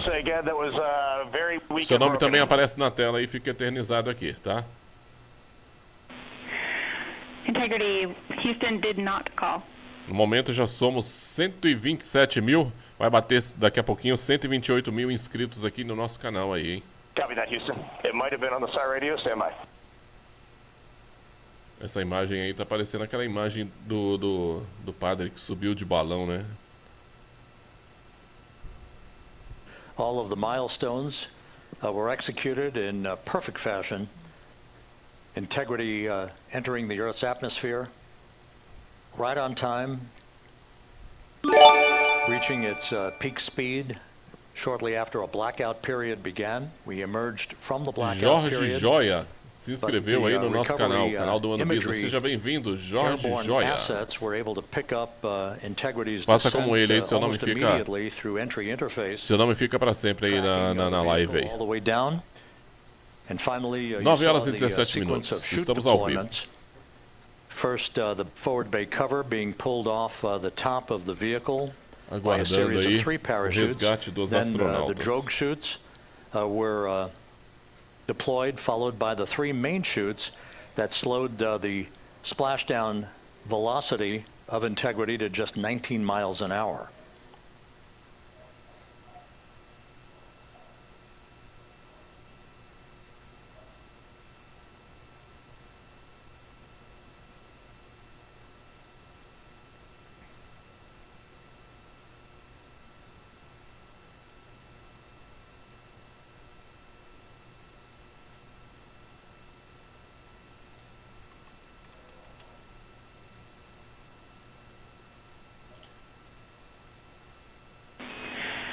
Integrity, Houston. E lembrando que o nosso canal tem o apoio e patrocínio de Técnico Móvel Informática. Qualquer problema aí com o seu computador, contate Técnico Móvel Informática. Suporte presencial e suporte remoto para todo o Brasil. O site é www.tecnicomóvel.com. Sou especialista também em montagem de PC Gamer também, hein? Então se tem aquele PC Gamer aí, de repente faltando FPS, tá caindo seus FPS, é só entrar em contato tecnicomóvel.com, o nosso patrocinador aí. Nilciane se inscreveu aqui no nosso canal, seja muito bem-vindo também aí, hein?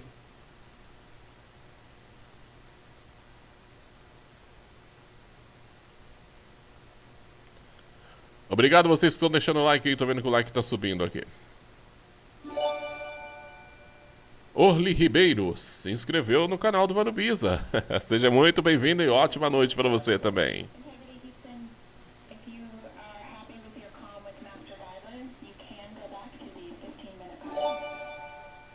Agora a galera tá se inscrevendo em peso, hein? Não, Erickson Carvalho? Erickson Carvalho se inscreveu também aí. Seja muito bem-vindo.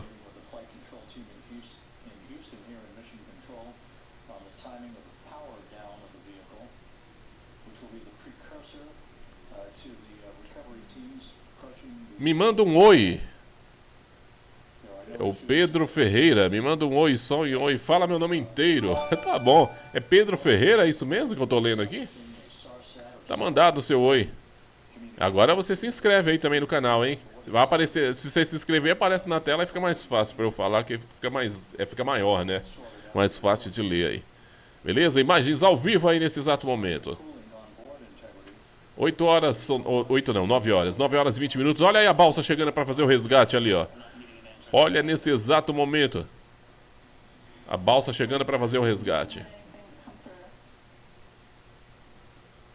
É, Adriana, é que tem todo um procedimento, né?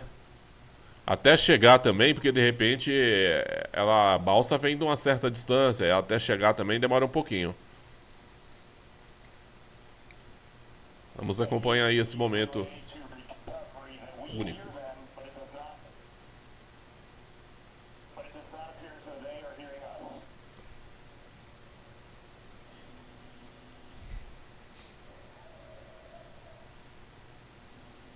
Houston copies, and Reed, just to confirm, you are pushing the PTT on the radio.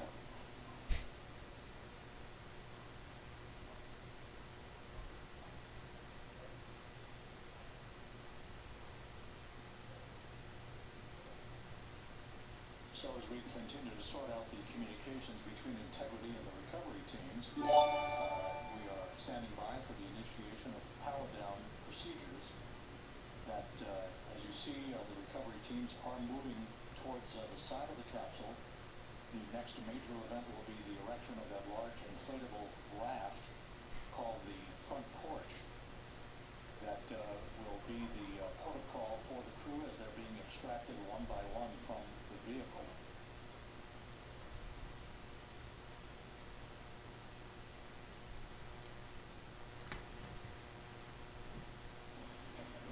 Integrity Houston, for sat phone, we are going to attempt to call you.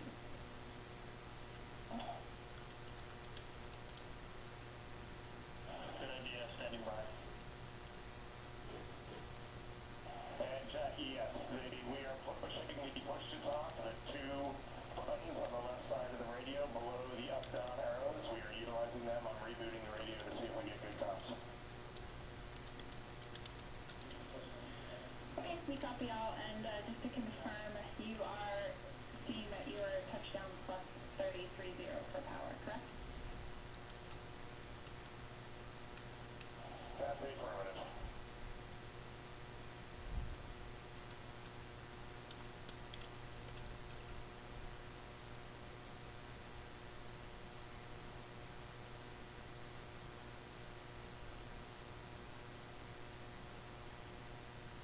We are trying a backdoor approach to have mission control here call the crew on their satellite phone. This is all part of the coordination for the power down of the vehicle that will initiate the actual recovery operation.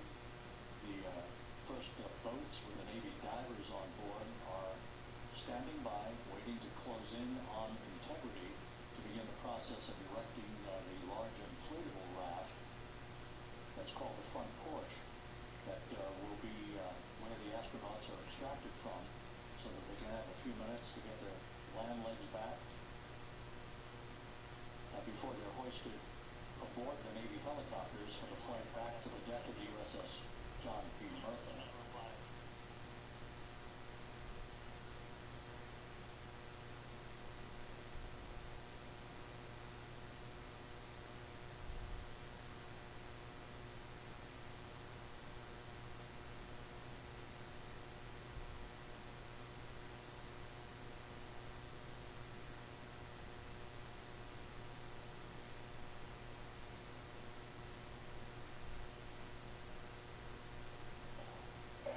Please don't reply. NRD, very weak, but readable. Master diver, we can hear, but they cannot hear us.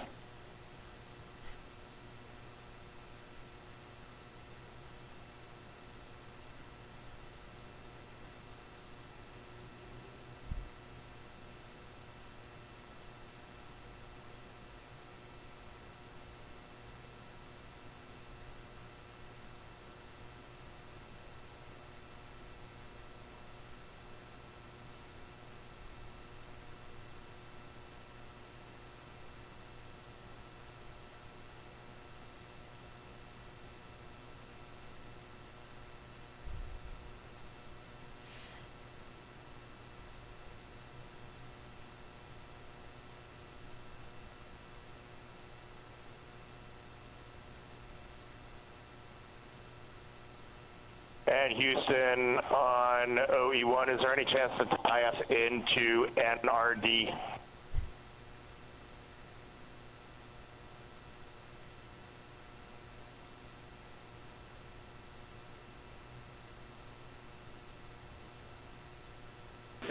Checking.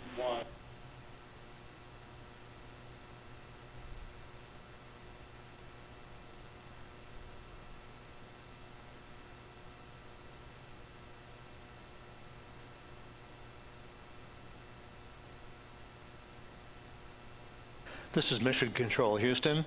While we stand by for the establishment of communications between Integrity and the recovery team that is basically standing by very close to the spacecraft, we're going to go to the deck of the USS John P. Murtha, where Megan Cruz is standing by with Administrator Jared Isaacman.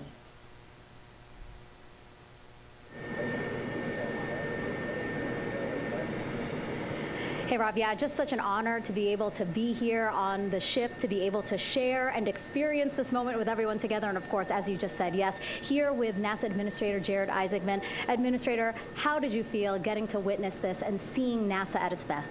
Oh, I mean, I'm honestly, I'm still at a loss for words. I mean, you know, like the childhood Jared right now can't believe what I just saw. I mean, almost been waiting my whole lifetime to see this, and then as NASA Administrator, I just couldn't be more proud of the entire workforce, the years, the effort, the late nights, all the hard work from across the country that contributed to this incredible moment right now. And yeah, incredibly grateful too for our teams here on the John P. Murtha right now. Yeah, look at them behind us here. We've got everybody. Hey, what do you guys think? We just brought some astronauts back from the moon, huh? Unbelievable. Thank you. Yeah, so grateful to the Navy, the sailors that are here, the NASA teams. I mean, this is a joint effort that's on their way right now. These recovery forces are getting out to our Orion spacecraft, to Integrity, get our astronauts back on the ship safely. Yeah, and this is not just an accomplishment for NASA. This is an accomplishment for humanity. Again, a historic mission to the moon and back. How does this make you feel, and what do you hope people take away from this? Well, I'll tell you, you know, I think about the crew members that we've all had an opportunity to observe over the last 10 days, right? I mean, they're absolutely professional astronauts. I mean, wonderful communicators, almost poets. But then I think these were the ambassadors from humanity to the stars that we sent out there right now. And I can't imagine a better crew than the Artemis II crew that just completed a perfect mission right now. So yes, it's a huge moment for everybody, right? I mean, we are back in the business of sending astronauts to the moon, bringing them back safely, and to set up for a series more. I mean, this is not a once in a lifetime, which you hear sometimes around here. It's like, this was a once in a lifetime. No, it's not. This is just the beginning. We are going to get back into doing this with frequency, sending missions to the moon until we land on it in 2028 and start building our base. Yeah, are we going to build on the momentum for Artemis 3? I mean, it's just around the corner. Absolutely. So, I mean, that's, you know, part of me too. Like, I can't wait to get the crew off of Integrity right now, but also getting Integrity back on this ship so we can start taking a look at it, because all that data is so precious to us right now. I mean, we are going to definitely want to take a good look at the thermal protection system. We're going to want to download all the data they couldn't transmit back to us and use that to inform Artemis 3. But we're already making progress, right? You had SRB segments already showing up at KSC. Core stage for Artemis 3 is rolling out on April 20th. We're getting Mobile Launcher 1 back in vehicle assembly building. So yes, there is a lot to celebrate right now on a mission well accomplished for Artemis 2, and at the same time, we got to start getting ready for 3. Amazing. And last question, you know, for people who joined us for all 10 days to see what we can accomplish together with our international partners, what do you think about the fact that we're going to keep doing this more and more and more? It's incredibly exciting. I mean, yes, it's the contributions, like the best and brightest across the NASA workforce from across the country, our industry partners, our international partners. We had a Canadian Space Agency astronaut on board in Jeremy. We had the European Service Module. And you think, in the days leading up to this launch, I mean, 48 hours prior to launching Artemis 2, I was meeting with the Italian Space Agency. We signed a memorandum of understanding to build a habitation module on the moon. I mean, you have countries, all of our allies and partners coming together saying, we are committed to this effort, we are returning to the moon, we're doing it to stay, we are building that enduring presence, we are going to master the skills on the surface of the moon so someday we can undertake missions to Mars. It's just an incredibly exciting time, and we're not going at it alone, we're bringing everybody along with us. Absolutely. And speaking of everyone, one more time, we're going to ask the crew here, you guys ready to land on the moon? Awesome. I love that. Okay, well, thank you so much, Administrator. Appreciate you being here. We're, of course, going to stay on to watch the crew get extracted from Orion, so stay tuned, and we'll see you back here shortly.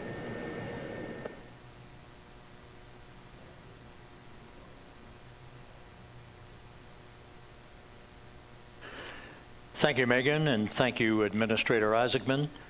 We are in the process of working to establish that communications link and to establish the procedures that will lead to the power down of the spacecraft, which is gently bobbing in the Pacific following a bullseye touchdown that occurred at 7:07 p.m. Central Time, 5:07 p.m. Pacific Time, 2.5 hours before sunset in the Pacific, southwest of San Diego.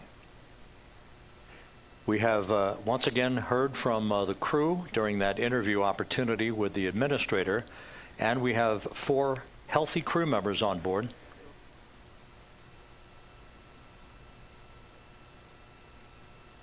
We now have confirmation that the vehicle has been powered down as per the procedures. So we have vehicle powered down, and the flight control team here in Houston, Flight Director Rick Henfling, has handed over mission authority to the Exploration Ground Systems team out in the Pacific. Now, we will physically not get off console with this team until the crew has been extracted into the front porch, that inflatable raft that will be erected along the side hatch of Integrity. So we're standing by for that in the next step in the recovery procedures. But everything is in great shape, and we have 4 healthy crew members on board the vehicle.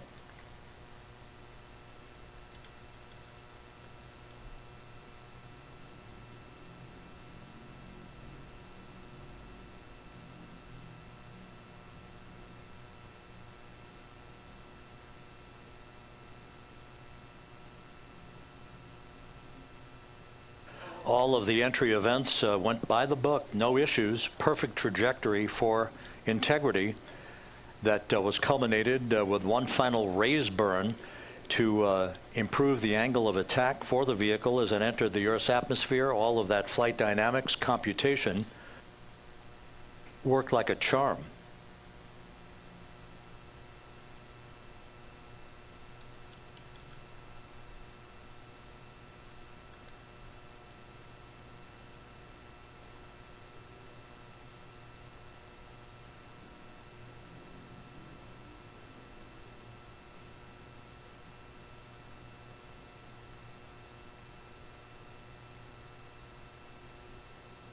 So we are standing by for the recovery team to approach Integrity and begin the process of erecting that inflatable raft called the front porch, which will see the crew members be extracted from the hatch of Orion into that inflatable raft before they're hoisted aboard 2 Navy helicopters in a variety of different configurations. Each crew member will be hoisted in sequential fashion, in alternating fashion, 2 crew members for each helicopter before they turn around to head back to the John P. Murtha. Once on the deck of the ship, they'll be brought into medical bay for comprehensive medical exams. But Reed Wiseman has reported several times that the crew is in excellent shape.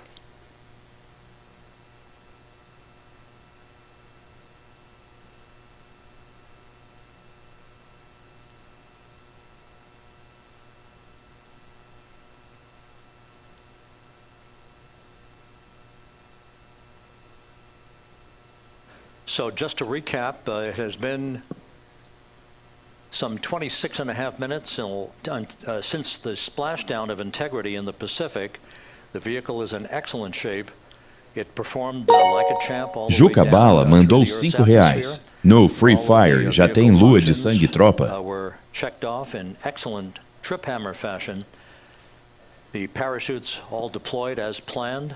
Splashdown occurring at 7:07 p.m. Central Time, 5:07 p.m. Pacific Time.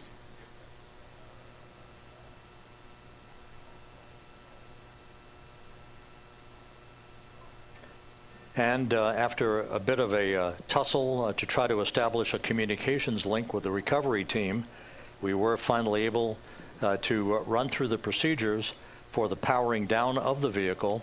We've handed over mission authority to the Exploration Ground Systems folks out in the Pacific, and the recovery team will be Luiz José Donizete R. mandou R$10. E aí, Mano Biza, sua VIB é demais, curto muito suas trans. Continue arrasando. onto 2 Navy helicopters, 2 crew members for each helicopter, before they're flown back to the deck of the USS John P. Murtha. Valeu. Obrigado aí, pessoal que mandou a live stream. Esse último aí foi o Luiz José Donizete, mandou R$10 pro canal. Falando que curte demais aí a vibe do canal aqui. Beleza? Obrigado. Faça como ele, quer ajudar o nosso canal. Faça como o Juca Bala também, que mandou R$5 aí, dando dica aí sobre Free Fire, não foi isso? Dá pra repetir, produção, será? Acho que foi pela dica do Free Fire, parece que ele falou aí. Mas obrigado aí pela colaboração. Juca Bala mandou R$5. No Free Fire já tem lua de sangue tropa. Ah, sim. Tá bom. Beleza. Obrigado por ajudar o canal aí. 9h36. Estamos acompanhando aí o retorno dos astronautas vindos da Lua. Missão Artemis 2.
This is Mission Control Houston. After talking to the flight dynamics folks, we have a bit of a refinement on the splashdown time for you. Their computation shows a splashdown time of 7:07 and 27 seconds p.m. Central Time, 7:07 and 27 seconds p.m. Central Time.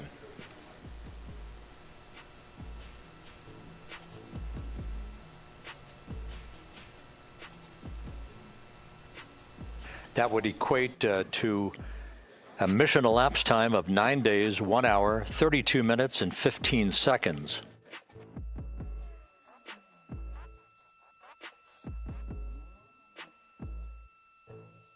Once again, from Flight Dynamics, a splashdown time of 7:07 and 27 seconds p.m. Central Time.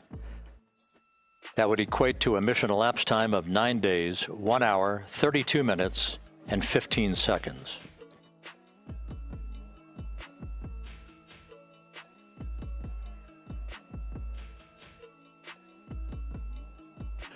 Reports from the Pacific indicate that the recovery team in communications with the crew aboard Integrity, that the crew remains in excellent shape as they await the approach of the team for a final hazard gas evaluation before they move to the side of the vehicle to erect the inflatable life raft called the front porch.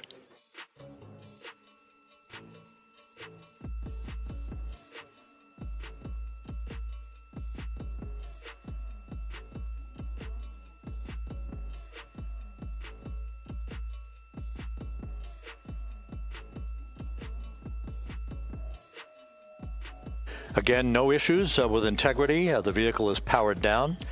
All of its systems are now safed We have handed over mission authority to the Exploration Ground Systems folks in the Pacific, but we will not stand down and have the entry flight control team depart its positions until that inflatable raft, the front porch, is erected, the hatch open, and the crew having exited the vehicle. So that's the next step in the recovery process that will lead to the hoisting of the crew members. Essa imagem que vocês estão acompanhando aí nesse momento é imagens reais e transmissão ao vivo, hein? Não é CGI, não. That will then fly a short distance back to the USS John P. Murtha.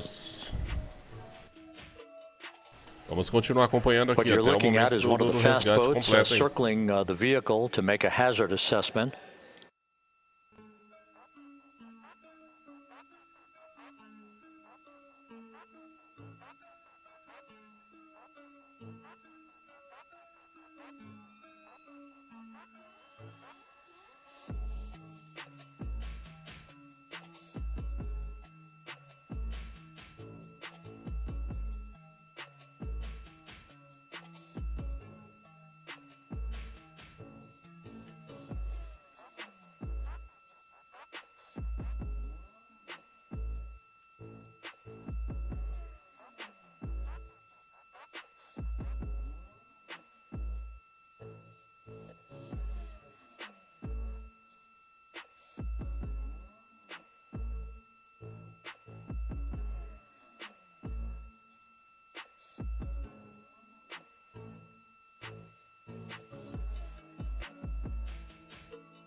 This is Mission Control Houston. Once again, you're watching the initiation of the recovery of the Artemis crew aboard Integrity. All of the Navy divers and the fast boats are now approaching the spacecraft after conducting a hazard assessment. The vehicle has been powered down. Entry Flight Director Rick Henfling now waiting for the life raft, the front porch, to be erected along the side of the vehicle so that the hatch can be opened and the crew members extracted from Integrity, soon to be hoisted one by one into a pair of Navy helicopters for a short flight back to the deck of the USS John P. Murtha. If you missed it earlier, we talked to Flight Dynamics and received a more official touchdown time or splashdown time, as it were, of 7:07 and 27 seconds p.m. Central Time, 5:07 and 27 seconds p.m. Pacific Time. That would equate to a mission elapsed time of 9 days, 1 hour, 32 minutes, and 15 seconds.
Continuing to get excellent views from the imagery assets out at sea in the Pacific of Integrity. We continue to get good reports from the landing and support officer, who's in contact with the recovery team, that the crew is in excellent shape, no issues.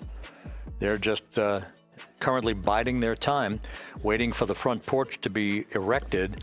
We have no hazardous hazard gases and no hazardous situation with the vehicle. It performed perfectly all the way down from entry interface to its splashdown in the Pacific at 7:07 and 27 seconds p.m. Central Time. And as you can see, the first phalanx of recovery personnel now pulling up alongside of Integrity.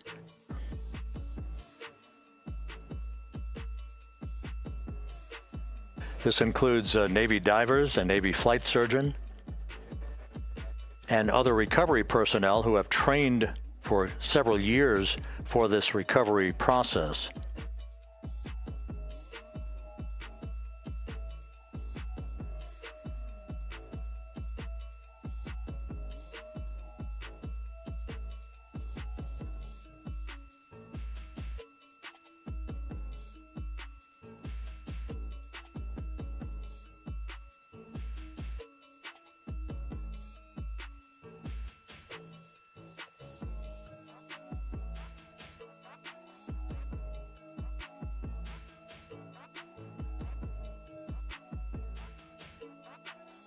At this hour, some 41 minutes following splashdown, the vehicle has been powered down. There's no hazardous gas emanating from the vehicle. That's why the first team of recovery personnel has been able to pull alongside Integrity.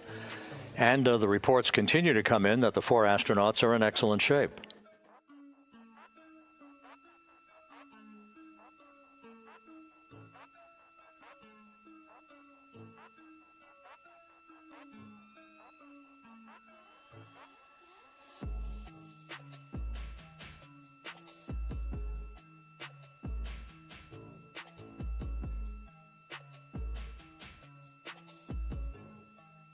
Yes.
This is Mission Control Houston, continuing to watch the initiation of the recovery of Integrity's astronauts. One by one, they'll be brought out of the spacecraft onto a large inflatable raft just a short time from now.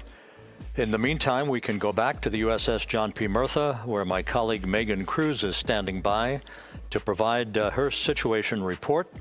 Megan, can you hear us?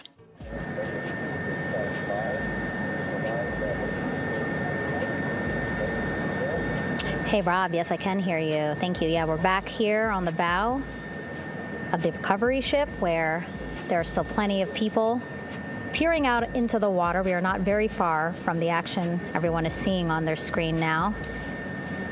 The Orion spacecraft, Integrity, in the ocean, surrounded by a number of recovery boats.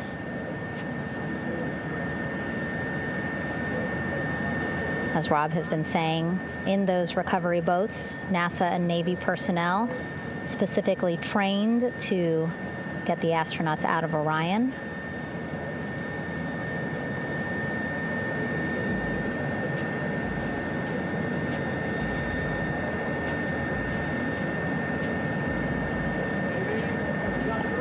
In some of our wide shots, you can probably see that there are 6 boats out in the water. More than 40 people out in the water right now on those boats.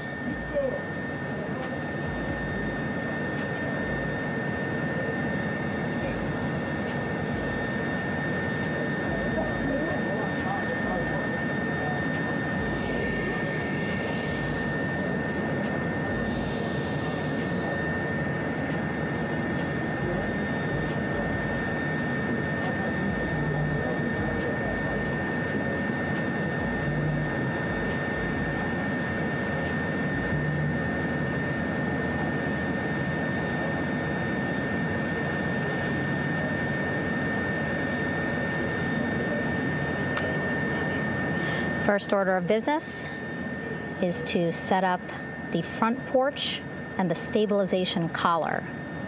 You might also hear it referred to as a stab collar. Basically just to make sure that Orion stays upright, doesn't sway in the water too much, again, to make it easier for recovery forces to get the astronauts out. Luiz José Donizete mandou R$10. E aí, Mano Biza? Sua vibe é demais, curto muito suas trans. Continue arrasando. Again, we splashed down in the Pacific Ocean just after 5 p.m. Pacific time here. It's a requirement by NASA to be able to get the crew out of Orion within 2 hours of splashdown. So doing great on time so far. Plenty of time. No rush either. I was speaking to NASA flight surgeon Rick Schuring earlier in this broadcast, and he said to me, no rush to get the crew out. Just want to make sure that they're feeling good, and whenever they're ready to take their step out of Orion and onto that large raft, the front porch, folks will be ready.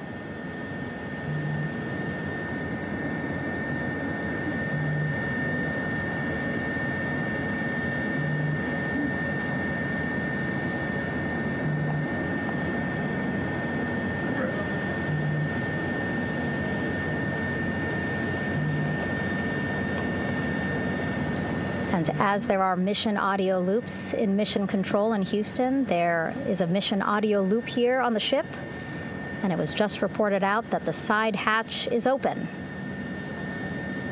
Side hatch of integrity is open. You're getting these beautiful shots from our aerial assets. The ship itself, where I'm on, just 3,000 yards away. Again, plenty of people on the boat here, glued to the side closest to where they can see all this action. And again, with just 3,000 yards separating us, great views from the bow here. You can see now that side hatch is open. One of the Navy personnel is about to get inside there.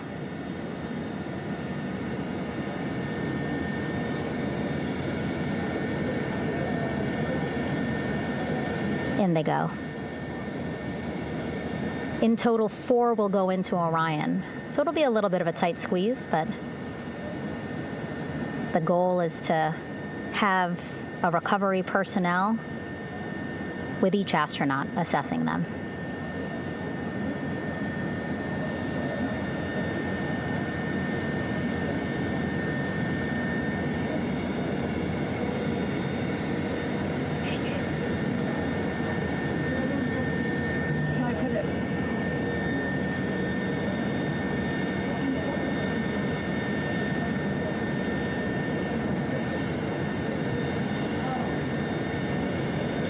Boats getting closer now.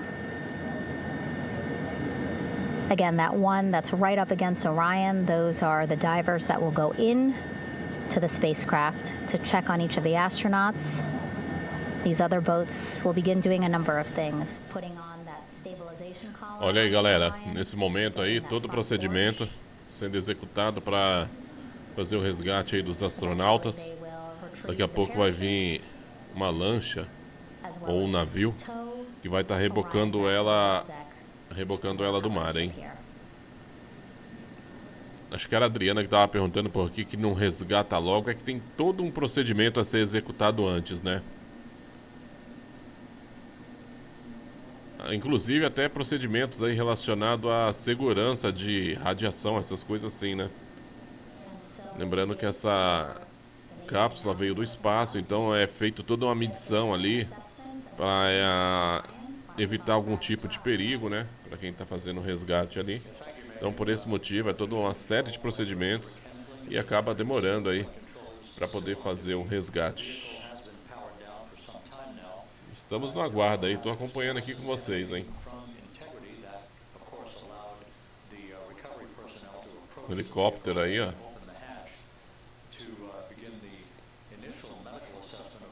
Tem uns gases também que essa nave, que a cápsula solta também, né? E esses gases precisam ser liberados antes que o pessoal chegue ali perto, né?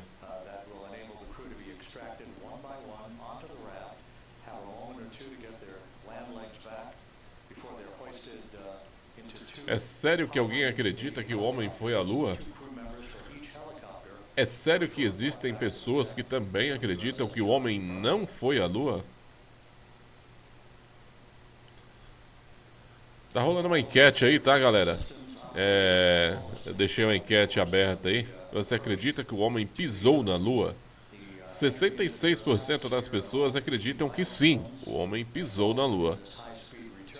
E somente 34% das pessoas acreditam que o homem não pisou a Lua, foi tudo uma armação e era tudo CGI feito no estúdio.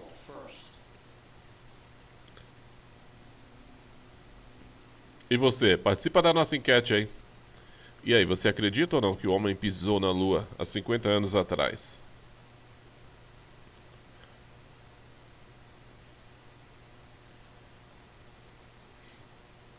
Eu vi um pessoal perguntando, por que se há 50 anos atrás o homem pousou na Lua, com aquela tecnologia bem pré-histórica que tínhamos, por que dessa vez o homem não pisou na Lua? Bom, pelo que eu andei lendo a respeito, é porque não tem... essa cápsula está sendo construído um módulo de pouso na Lua, né? E esse módulo ainda não está pronto. Se não me engano, é uma parceria da empresa lá do Jeff Bezos com a SpaceX, se não me falha a memória. E esse módulo com a NASA. E esse módulo de pouso ainda não está pronto. Por esse motivo não pousaram. E até mesmo também porque não era o objetivo dessa missão, pisar na Lua, né? Seria um voo, vamos dizer assim, mais exploratório, para futuramente o homem... parece que eu vi o Elon Musk falando que até 2030 o homem vai pisar na Lua novamente. Vamos aguardar.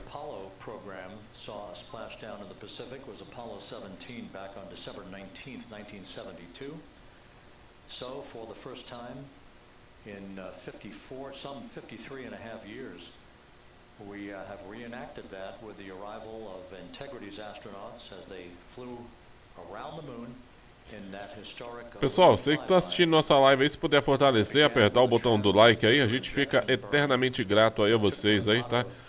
No momento aí estamos aí com quase batendo 180 likes. Será que a gente consegue subir para 200 likes isso aqui? Então com 24 likes a gente facilmente atinge aí nossa meta de 200 likes aí na transmissão. Faltando 24 aí, então quem puder fortalecer, dá uma apertada aí, tá bom? No botão do like aí. As coisas que mais me intriga e com a tecnologia que temos de câmera, cadê saiu dali? Cadê pra ler aqui?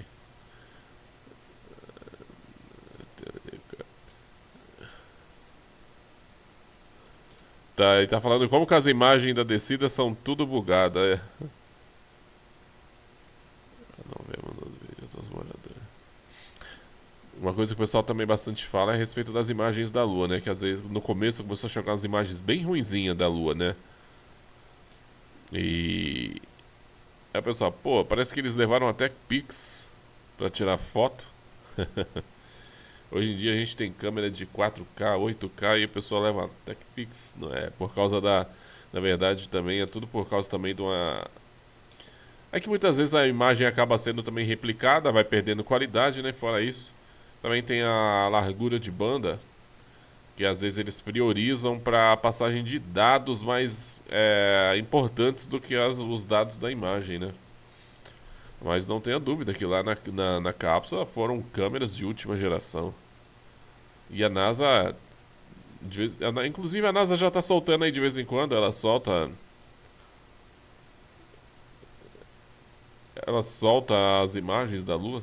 Esses dias eu estava vendo umas imagens top. Parece que conseguiram captar até uns brilhos dentro das crateras da Lua, né? Que está intrigando aí os cientistas, aí, algo luminoso. Foi captado também umas linhas, né, que formam tipo no formato assim de um caracol também, que o pessoal tá meio intrigado com aquilo ali. Vamos acompanhar aí cenas dos próximos capítulos. 10 horas e 4 minutos pelo horário de Brasília, estamos ao vivo. Vida em Cristo tá chegando aqui na nossa transmissão, perguntando se é bexiga de aniversário. Eu falei antes que parecia as imagens da bexiga daquele padre, o padre Adélio, se não me engano era o nome dele, que subiu na bexiga, né? Que Deus o tenha.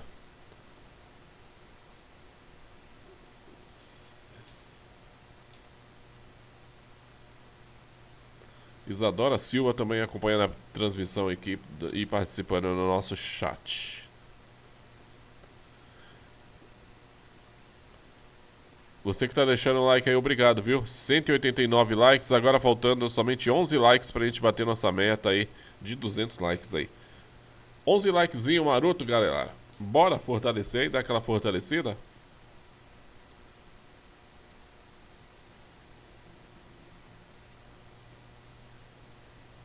No momento, você acredita que o homem pisou na Lua, sim ou não? No momento, 64% das pessoas acreditam que sim, o homem pisou na Lua.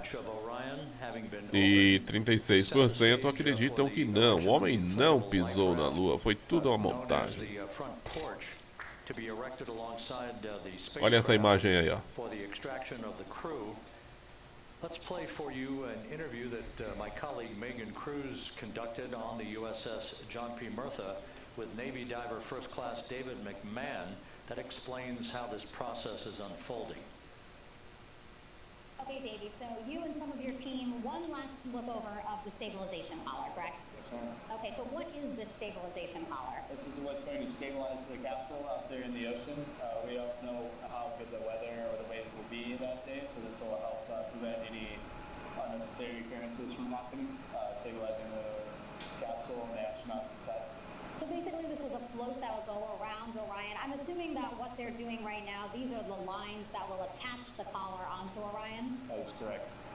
And so what are they doing here? So we've got the lower line that will secure the inflation device before we inflate it. That gives us the go-ahead that it's secure in space, and then we'll inflate it. And once that is done, we'll undo all the carabiners and get this orange line on top tied in the same fashion. Valdemir Silva se inscreveu no canal do Mano Biza, seja muito bem-vindo aí.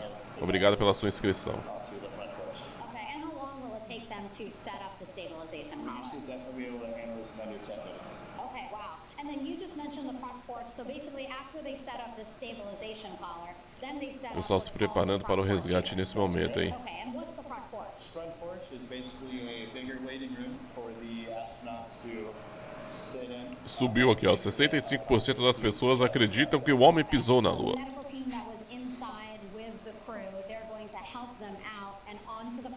That is correct. And then what happens here? We have hired trained medical personnel also on board the front porch that will give them lookovers and just make sure they're okay while we wait for the helicopters to show up. Okay. How does it feel feel, I mean, your team, you, to be part of a mission that's returning astronauts from the moon in more than 50 years? We all feel extremely honored to be a part of this, as well as a bigger mission for the Navy and joining up with NASA to do great things. And do you feel like you and your team are ready? Yes, very ready. Cool. All right, thank you so much. Thank you.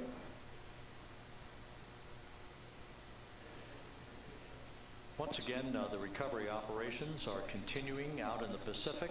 Faltando 5 likes pra gente bater 200 likes aí na nossa transmissão, hein? 195 no momento aí. Tá chegando, não deixou seu like ainda? Fortaleça. Enquanto a gente acompanha aqui o pessoal do resgate ali se preparando.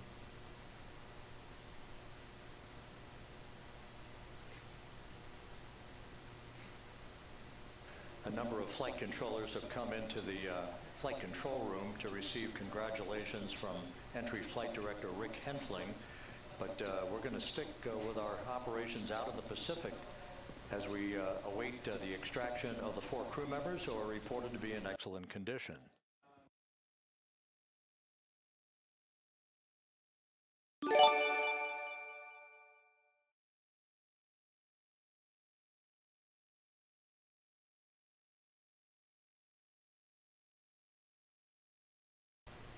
Tá chegando o momento que a gente vai ver os astronautas. Eu tô ansioso para ver esse momento, hein?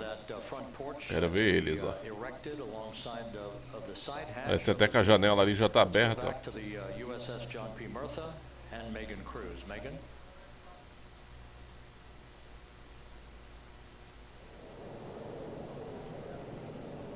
Hey, Rob.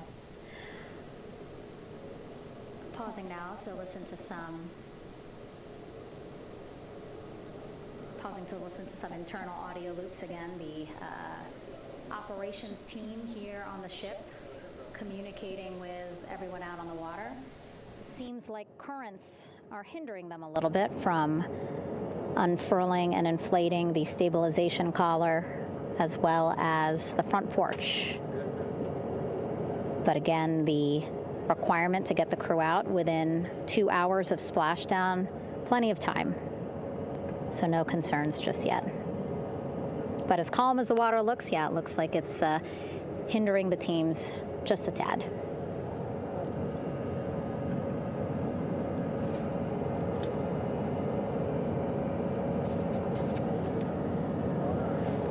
You can see in some of our shots that side hatch still open. Again, inside there are now 8 people inside. 4 divers, Navy divers, all with medical training, each assigned to an astronaut each. Making sure that they're comfortable, feeling good.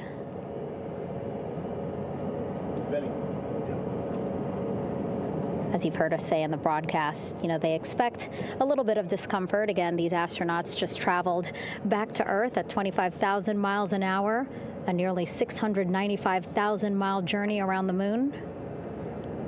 If you think you get car sick.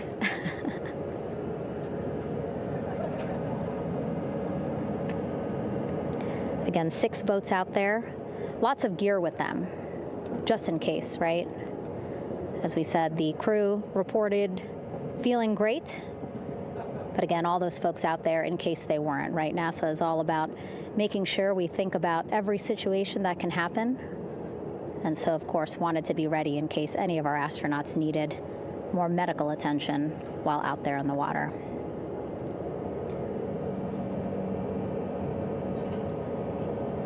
You see now teams, again, trying to set up the stabilization collar and front porch for the crew to get out of Orion. They need both, right? The stabilization collar will keep Orion from swaying as you see it is doing now.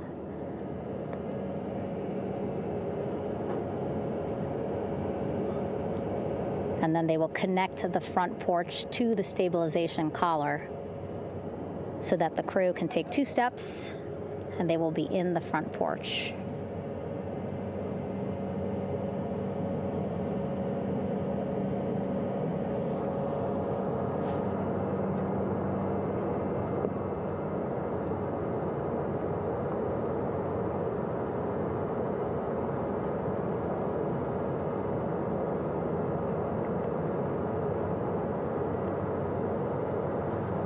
lot of chatter on the mission audio loops. That's a good thing. Again, things proceeding pretty nominally, even if they're fighting some currents out there on the Pacific Ocean.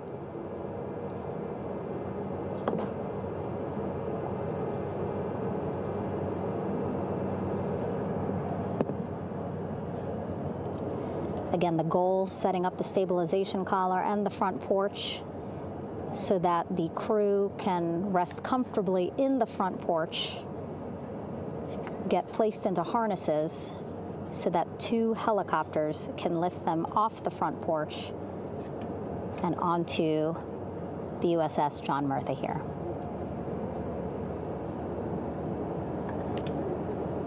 The helicopters are going to take turns picking up an astronaut. So again, Helo 1 and Helo 2.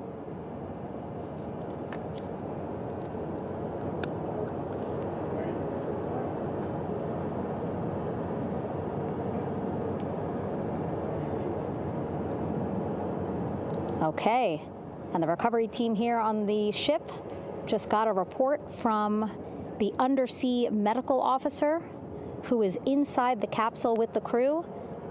He is reporting all 4 members are green. All of our 4 astronauts, Reed, Victor, Christina, Jeremy, green, meaning they are feeling great, not the complexion of their skin. They are feeling great, happy to be home, and ready to be extracted as soon as possible.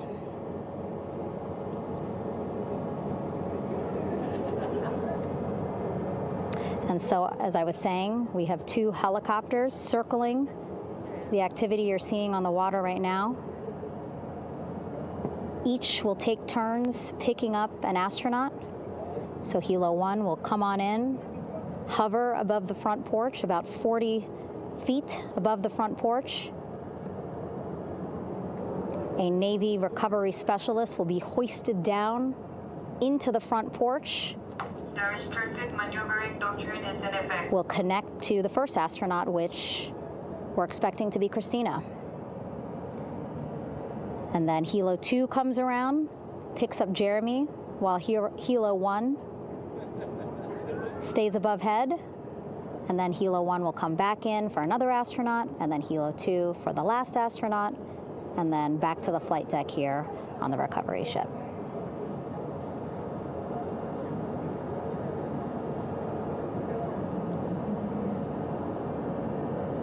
I was talking to Assistant Artemis Recovery Director Paul Sierpinski. He said helos are a much quicker, safer way to get on board. They did actually consider boats, but then if you think about it, longer time, the crew would have to move through more of the ship. This way the helos will give a more direct, quicker route to the medical bay for our 4 astronauts.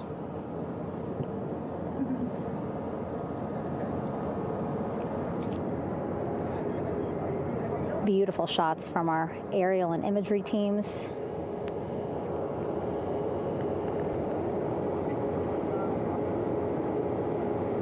Clouds have dissipated for a clear view from the bow of the recovery ship here.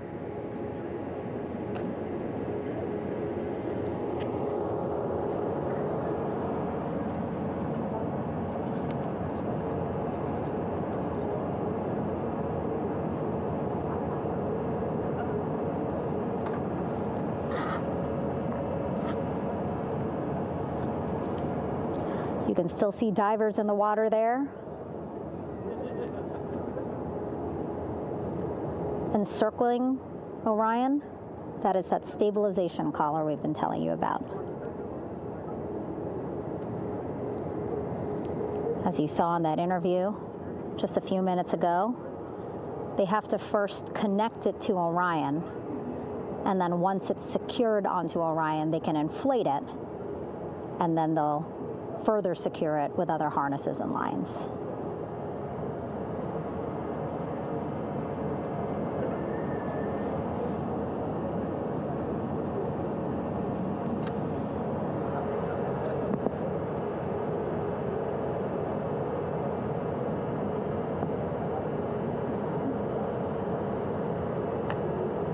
About an hour and 10 minutes since splashdown in the Pacific Ocean here.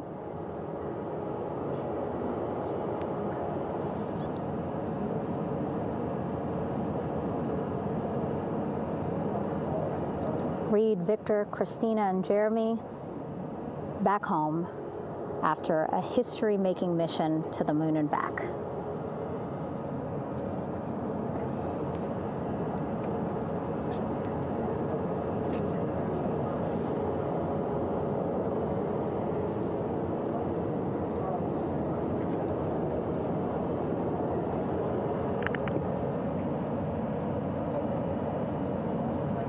And if you missed what we said just a couple of minutes ago, the undersea medical officer inside with the crew in Orion reporting all 4 crew members feeling great.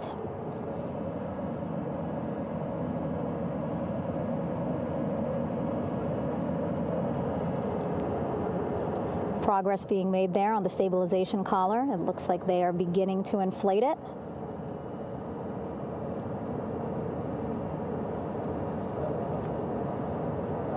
And it looks like they're starting to unfold the front porch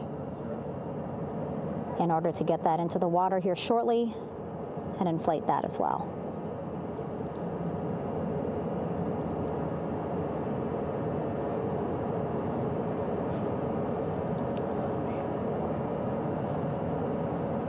Again, more than 40 people out in the water right now. And those Navy and NASA personnel have been in the water for now about 4 hours.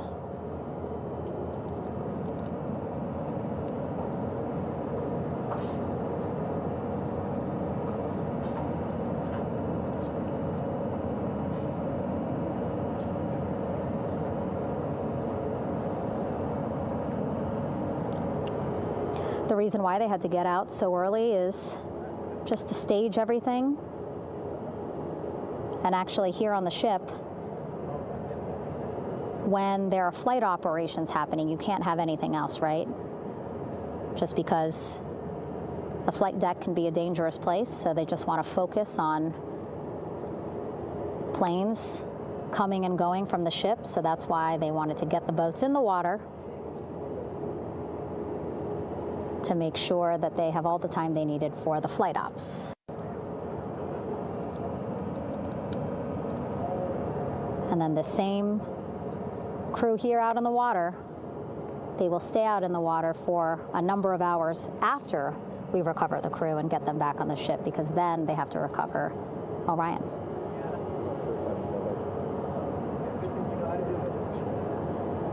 All right, that stabilization collar looking good around Orion. We're now seeing some recovery personnel getting on to that collar. Again, they need to further attach it to Orion to make sure that it can really prop up the spacecraft. It's basically lifting it up off of the water just a tad. Again, so it's not so... Come off me for a minute.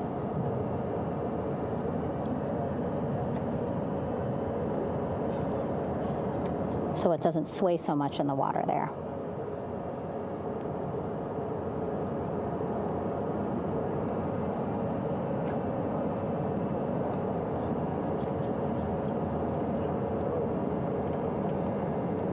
And now that front porch looks like it's nearly fully inflated as well. You can see a much larger surface area.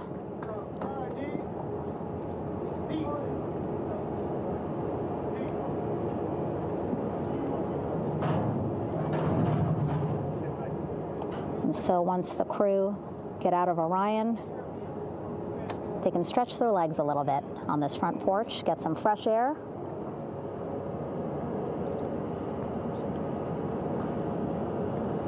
And enjoy this beautiful day here on their home planet.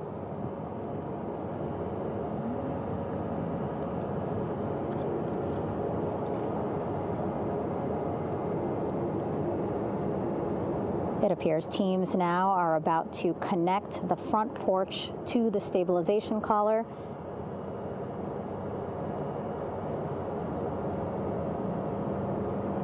And at that point, when both are secure, we should soon see astronauts come out of Orion.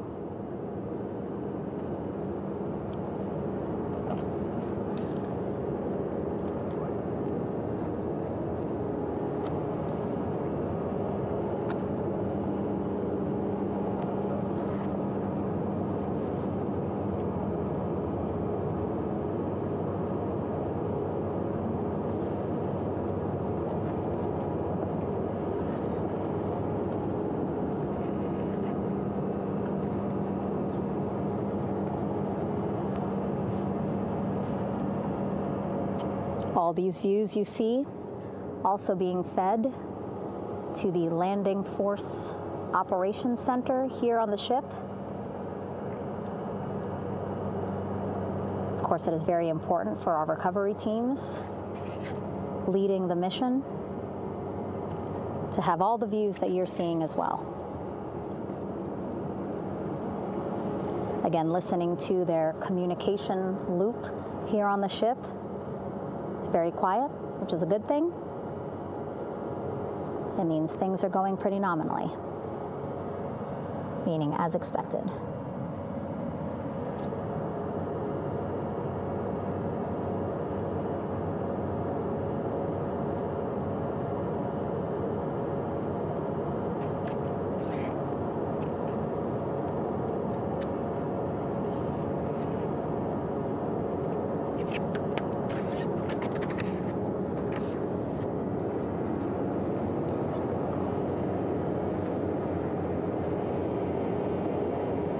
Again, all this activity happening just 3,000 yards away from the ship. So that means this will be a very quick flight back on the helicopters for the crew.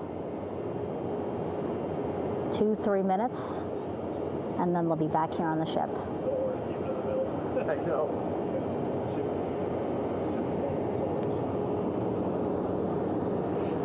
Okay, saw a thumbs up from one of the personnel on the front porch.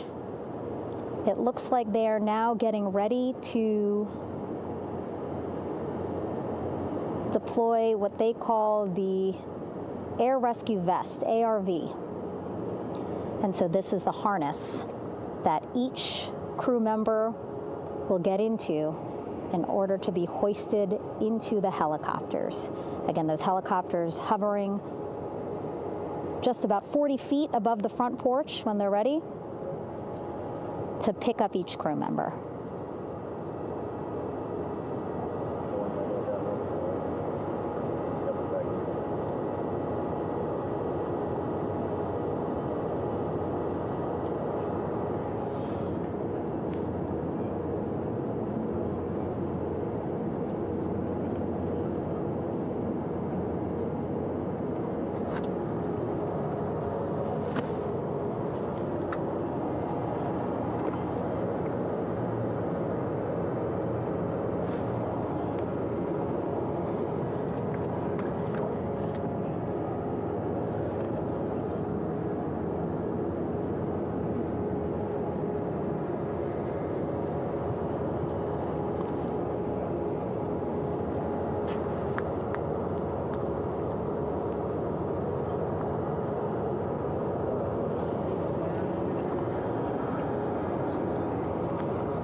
This is Mission Control Houston. Behind me, a fairly raucous scene as hundreds of flight controllers have poured into the flight control room here. This is reminiscent of the scene after the final shuttle mission of STS-135, although that was the end of a program. This is only the beginning of a program with the textbook splashdown of integrity and its 4 astronauts. We're standing by for the crew to be extracted from the spacecraft. Entry Flight Director Rick Henfling invited all of these flight controllers who have contributed to this mission to enter the flight control room, to have an opportunity to receive well wishes and to share the mutual glow that exists in the wake of a textbook mission for integrity. On the front screen here in Mission Control, a sign that says "Welcome Home Integrity," taking humanity back to the moon, going further, and returning safely to Earth. So all of that jubilation, part of the post-splashdown activities, even as we await the crew being extracted from the vehicle to be hoisted onto Navy helicopters for the trip back to the USS John P. Murtha.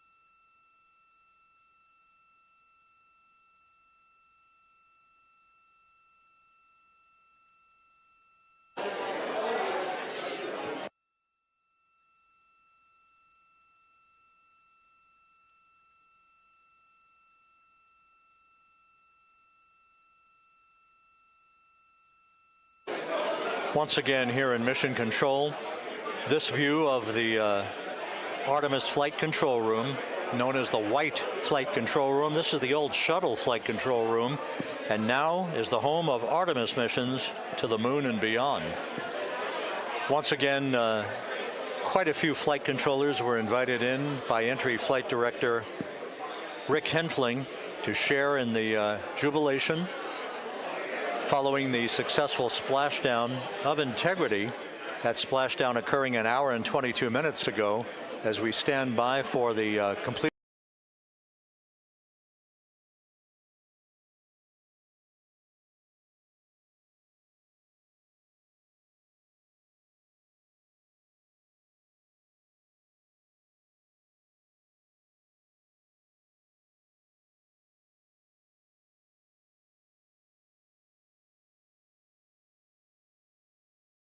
of the extraction of the crew, and ultimately their hoisting onto Navy helicopters for a short flight back to the USS John P. Murtha. Splashdown occurred at 7:07 and 27 seconds p.m. Central Time. I had an opportunity to talk to the head of flight dynamics, Jeff Birch, a moment or two ago. He said the trajectory of Integrity coming through the Earth's atmosphere was so precise, they've never seen anything line up on a ground track like today's entry by Integrity for its splashdown southwest of San Diego.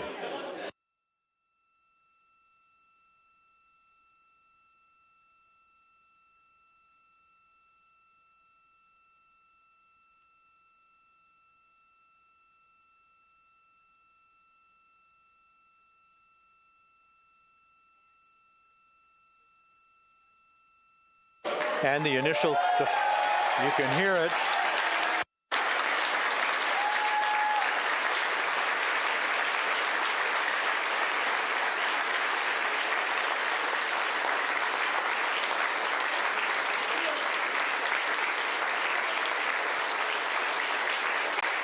Jubilation here in the flight control room. The first crew member is out of Integrity.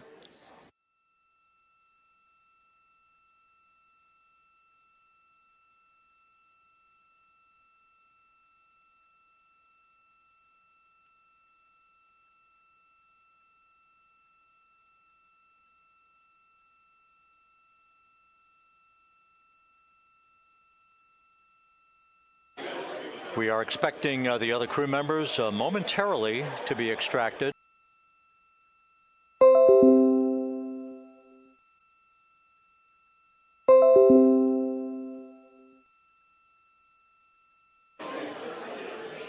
We're about 1 hour from sunset out in the Pacific. Everything continues to go well. Integrity's systems function perfectly during its entry back to Earth. And Reed Wiseman, the commander who will be last out of the vehicle, reported that all the crew members were feeling very well.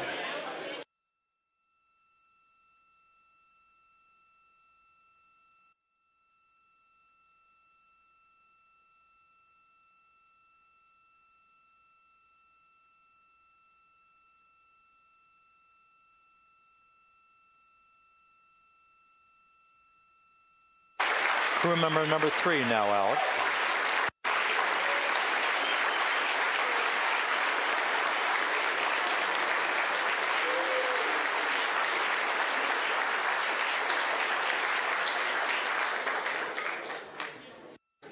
And now standing by for the commander, Reed Wiseman, who will be last out of his ship. Bobbing in the Pacific under almost ideal conditions, Integrity spanned 694,000 miles during its journey from launch to splashdown.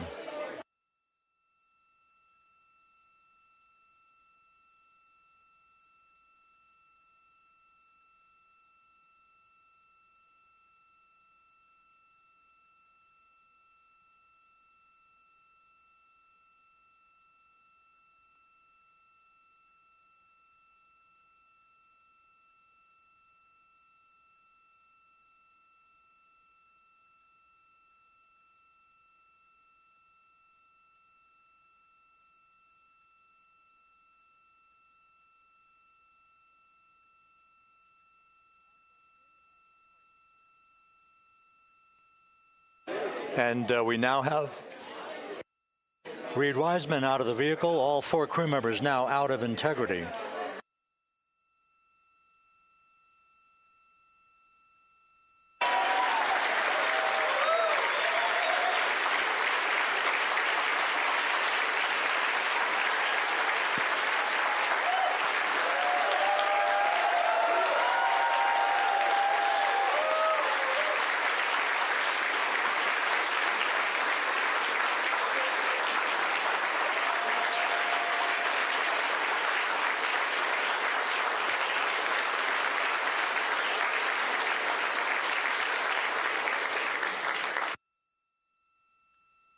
Once again, all 4 crew members now on the front porch, and the procedure to begin hoisting them up to these 2 Navy helicopters hovering overhead will begin shortly.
This is Mission Control Houston here in the Artemis Flight Control Room.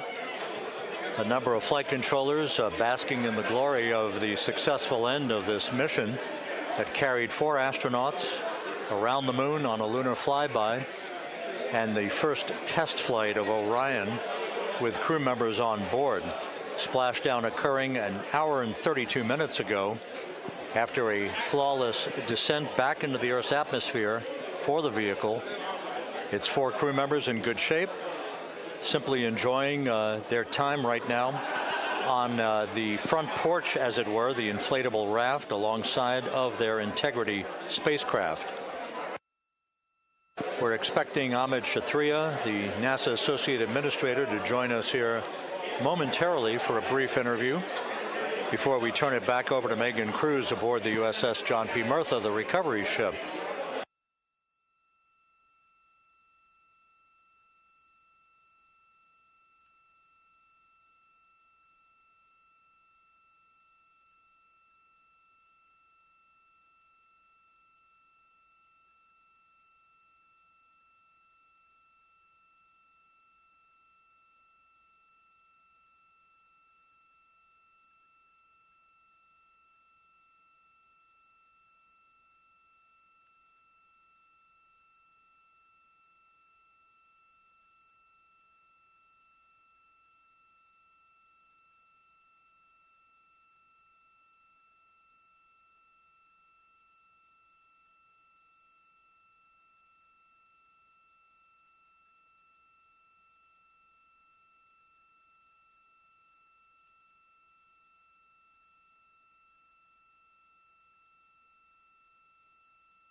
This is Mission Control Houston.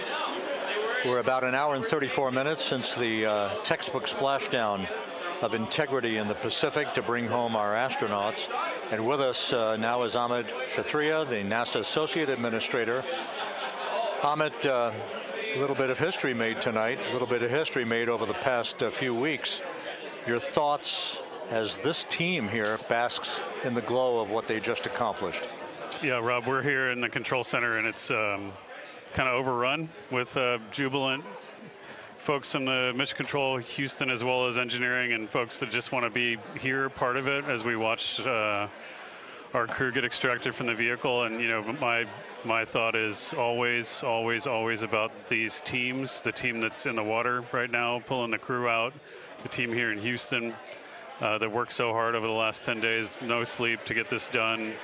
You know, we still have some work to do to get the crew to the med bay here on the ship. They all look great coming out, so hopefully that won't be too long. You know, I think we saw the administrator on the boat too, giving his thanks to the Navy team on the Murtha, which they're just an incredible group of sailors. I was able to visit with them a couple weeks ago. And then if you pull it all the way back to the workers and the folks that joined the rocket at Michoud, that made the heat shield tiles that held together tonight, that stacked the vehicle in Florida, that integrated the vehicle in Denver, that fired the engines in Stennis, that fired the boosters in Promontory. I mean, this is the entire team, coming together and being tested by the environment that this machine went through, and they did it right. The work was good. They did it right.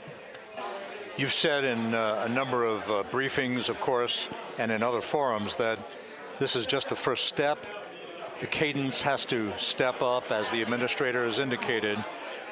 Now, it's a little early for the full report card on how Integrity did, but Did this mission ultimately, from your eyes view, exceed expectations? It absolutely did. I mean, I was waiting to talk about this until we were in the water, and I think we still have, again, work to do to bring it in and really kind of go through it bolt by bolt and see what we learned. But I mean, so far, given what we learned during the mission and given how we performed on ascent, on entry, I always think about energy in terms of the states that you worry about the most. And every time we put these machines through these incredibly energetic states, they came through. So I'm fairly confident that we made a big step tonight to get us on the path towards the surface. I think the path to the surface is open now.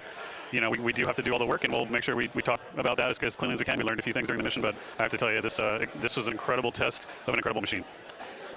From an American psyche standpoint, the Empire State Building was lit up red, white, and blue tonight. Our coverage was seen on baseball stadiums around the major leagues. How captivating was this experience for the American people, for the world, in fact, as we return to the moon? I've not been able to watch a lot of the coverage as we progressed through the mission. I will tell you, just from my witness in Florida before launch, and then seeing the people's faces here, and then reading where I can about how things are going. I think this has been a gift to the world from NASA. NASA has given the world a gift, proving to folks all over the place, especially young people, and that to me is what this is really about. Young people, when they see what we can do when we work together, when we have teams that collaborate, that it doesn't matter how hard the problems are, we can solve them. I'm hopeful that Artemis 2, as folks witness what we were able to do with this incredible crew, this incredible team that we've birthed,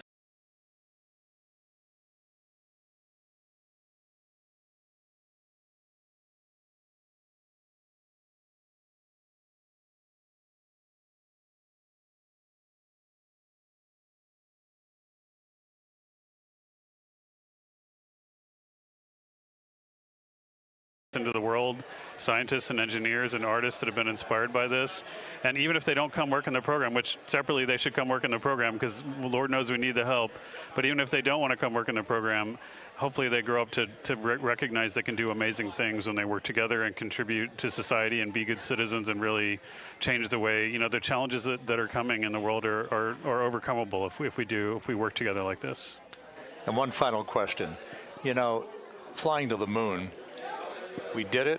We've done it again this past week and a half or so. But the engineering that went behind the design of this mission and the precision, the pinpoint precision of this vehicle entering that entry corridor, it's almost mind-boggling. Yeah, it is incredible when you think about the energies involved and the uncertainties involved. That when we inserted the vehicle into orbit, it was 99.2% down the middle. When we dropped the vehicle right on top of the fleet here, our guys knew exactly where to go, but the guidance was perfect.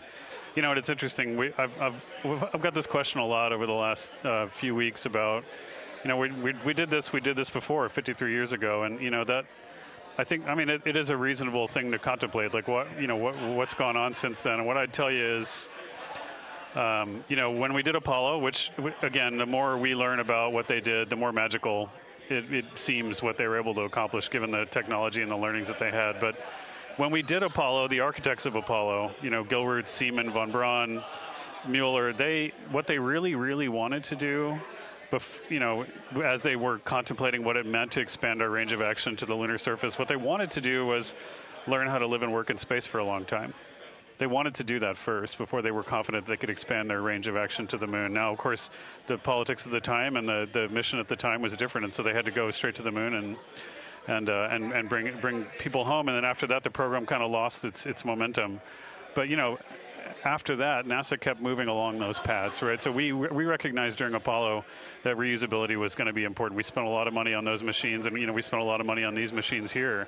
But we recognized that reusability was important, which is why we built a winged space plane called Space Shuttle, and then we used that reusable machine to build a space station. And we learned for 25 years how to live and work in space, and have been able to develop technologies that can enable exploration. So really, what I think is now, 53 years later, we're at the point where the architects of Apollo would have been pleased that we're now ready to actually go back to the moon and go back to stay, because we've learned all the things we needed to learn. There's a lot of people pleased here tonight, and we really thank you for joining us, Amit. Amit Kshatriya, NASA's Associate Administrator, as we begin to hoist the crew onto the helicopters to head back to the recovery ship. Thank you very much. Thank you, Rob. Congratulations, Amit.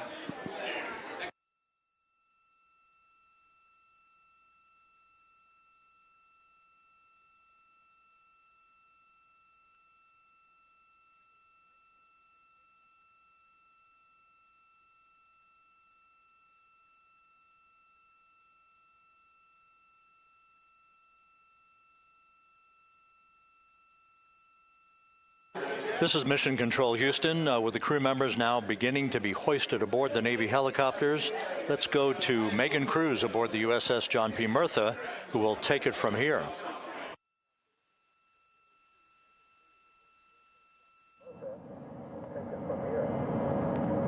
Hey, Rob, yeah, back on the bow of the ship here, we are seeing the helicopters circling Orion. The first one there having just completed picking up the first astronaut. Helo 2 now hovering just 40 feet above the front porch, lowering a recovery specialist out of the helicopter. That person will touch down in the front porch just there.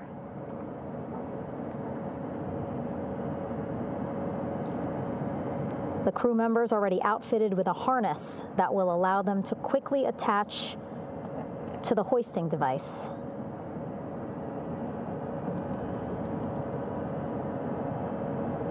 Look at the power of those blades throwing water out at the center there. The front porch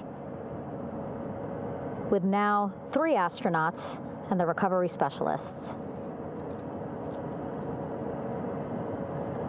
Again, crews already outfitted with a harness vest. And here we go. Second astronaut now off the front porch, getting hoisted into the second helicopter.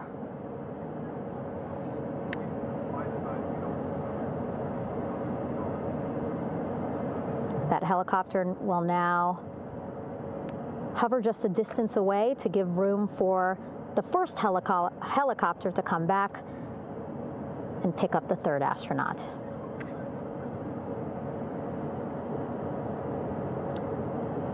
As we wait for that helicopter to come back, make its way back around, just want to mention that the President of the United States called our NASA administrator today while he was on the ship, just minutes after we interviewed him live on our coverage, and congratulated him and NASA on this history-making moment tonight. Helicopter 1 again hovering 40 feet over the front porch. We will soon see another recovery specialist getting lowered onto the front porch.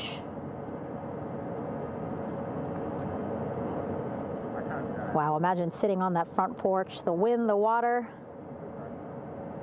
But again, the recovery team determined that a helicopter flight back to the ship here would be safer, faster, and more comfortable for our crew, who just completed a 10-day mission around the moon. Third astronaut in the air, getting hoisted quickly back into the first helicopter now.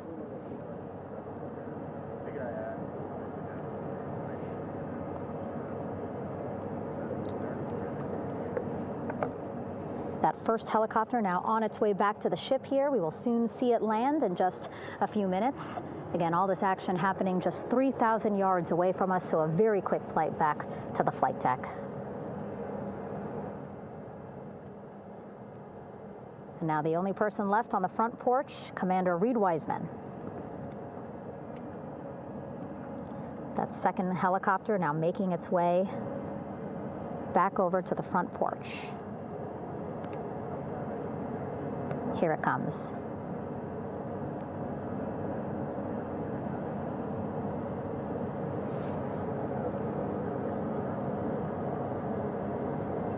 Making its final approach here.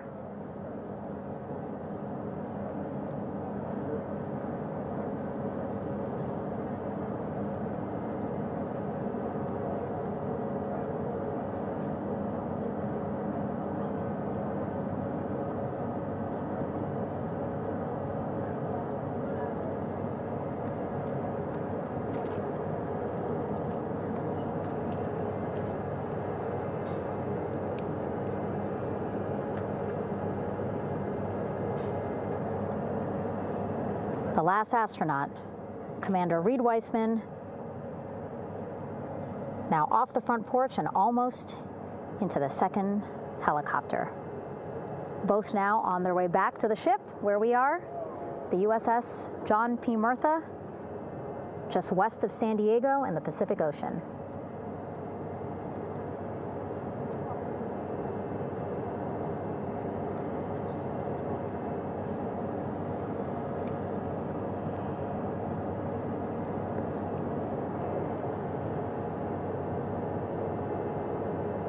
Exciting to see our 4 crew members minutes away from landing on the flight deck here on the recovery ship. 550 people on this ship, excited, ready, anxious, looking forward to welcoming this crew aboard.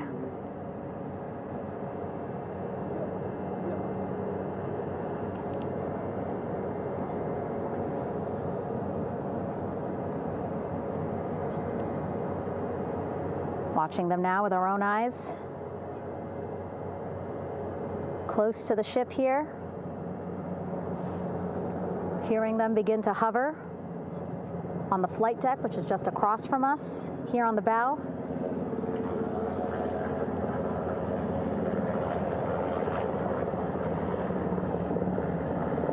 The first helicopter coming in.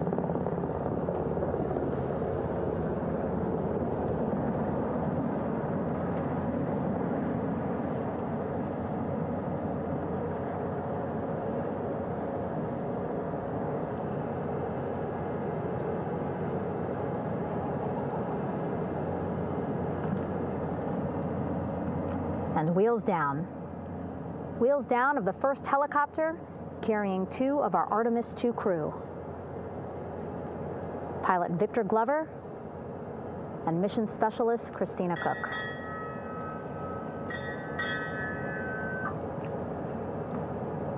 Helo 1 on deck reported on the recovery loop. Again, the mission audio loops that the recovery team are using here to communicate with one another. And an announcement just made on the ship, integrity incoming. 2 more helicopters on their way to the flight deck, one carrying the crew, the other, one of our imagery helicopters.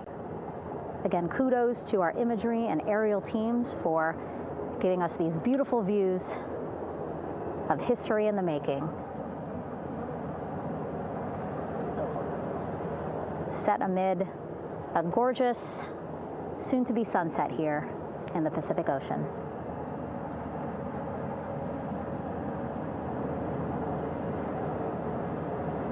Second helicopter.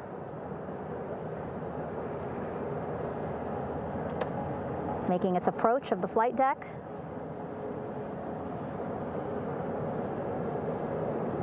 Plenty of people here on the bow with their cell phones out, filming this moment.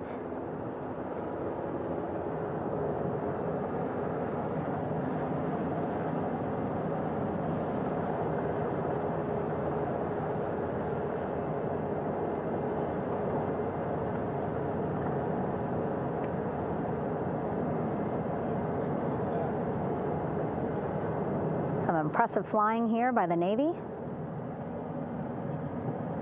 as we are seconds away from wheels down. And there you go. We now have all 4 Artemis II crew members on the USS John P. Murtha.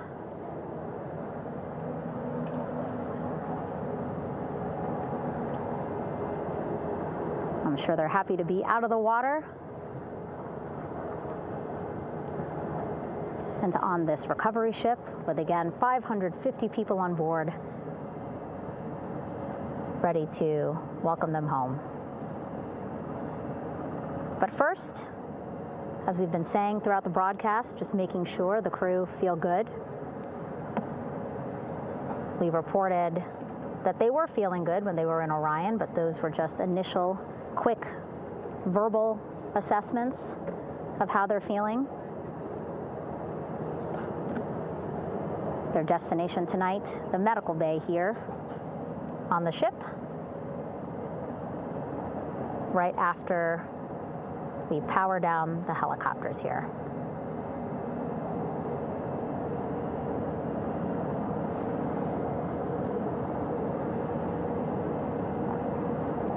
Team on the flight deck, working quickly but methodically.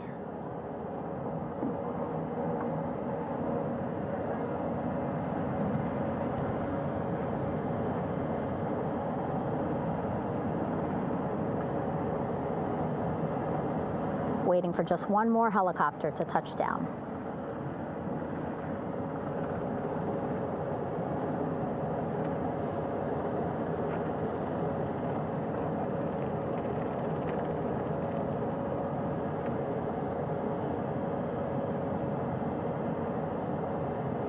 Very limited personnel here on the flight deck. Restricted maneuvering doctrine is in effect. As that third helicopter touches down.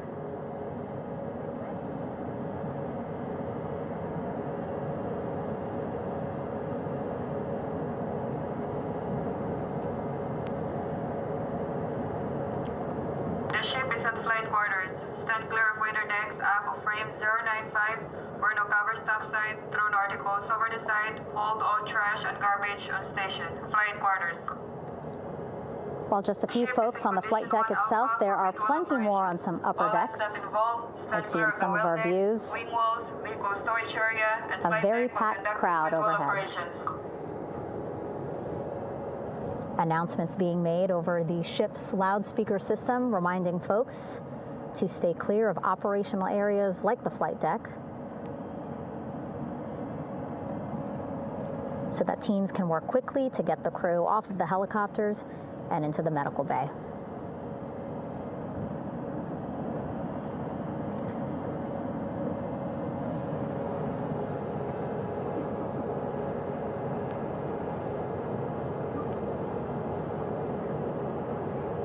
Splashdown today, 5:06 p.m.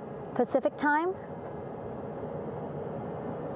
We are within 2 hours of that splashdown time, and already we have all 4 crew members on the flight deck of the USS John P. Murtha.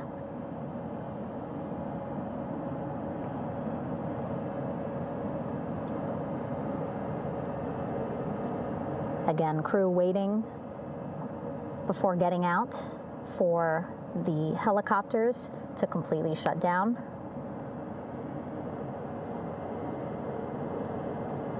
Safety, of course, very important to NASA and the U.S. military.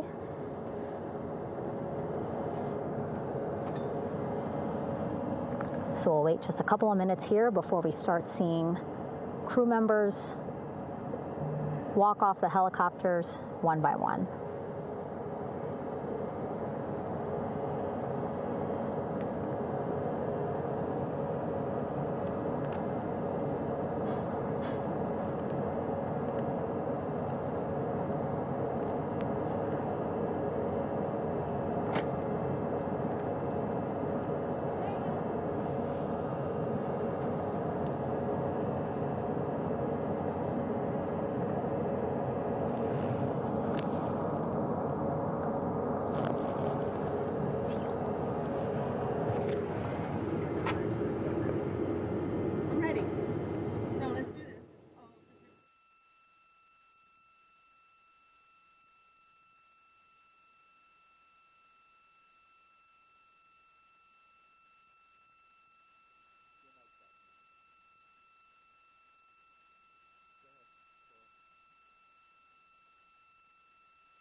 All right, and now here we see pilot Victor Glover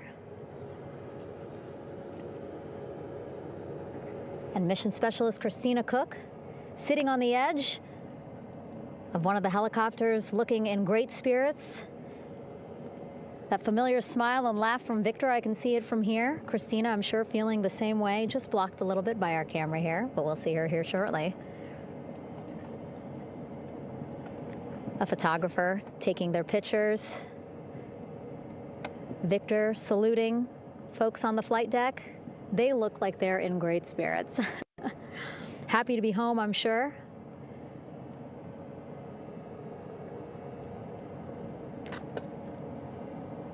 If you're sitting at home, I hope you too are wondering, what would you want to ask them if you got a chance to talk to them? Because that is what I'm thinking about.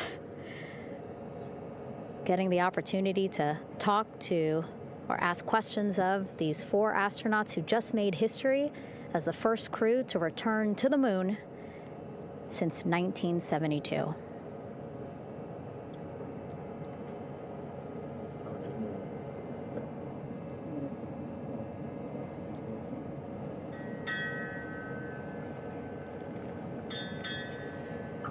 Oh, there we see Christina there, also smiling, finally peering out, waving at the cameras. Hello to you too, Christina, yes. Welcome back. Welcome, welcome home. A loudspeaker announcement on the ship saying, "Welcome home, Integrity."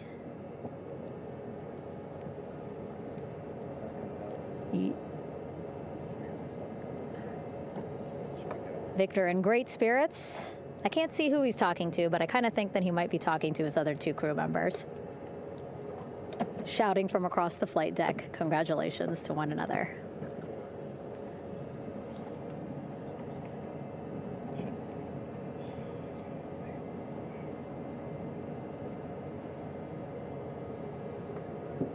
And so now we see some Navy personnel walking up to the helicopter.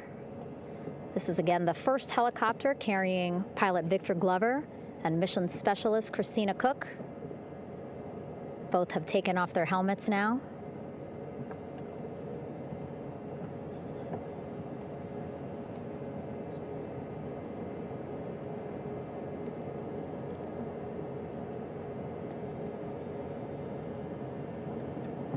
Some pictures, video to catalog this historic moment. A beautiful sunset just behind them here in the Pacific Ocean. Golden hour. These pictures will be beautiful.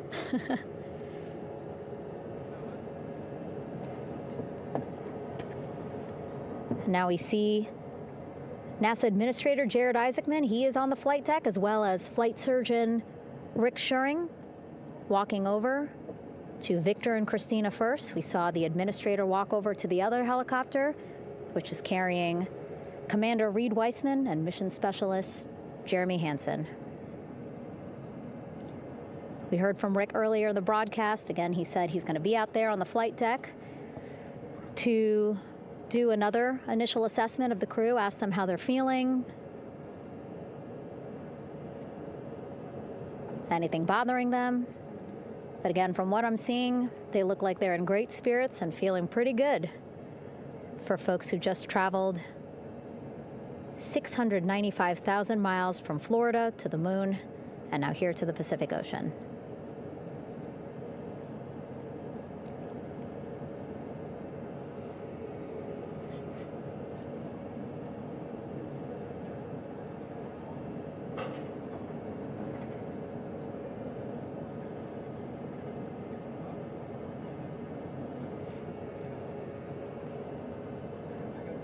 We're now seeing NASA Administrator Jared Isaacman walking across the flight deck. He had been talking to Reed and Jeremy, now approaching Victor and Christina.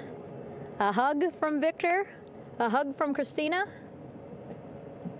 What a moment that we're getting to experience together.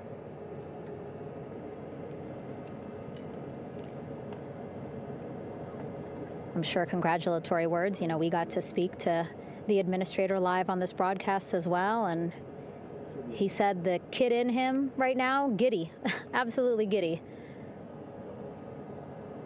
at what we were able to accomplish today.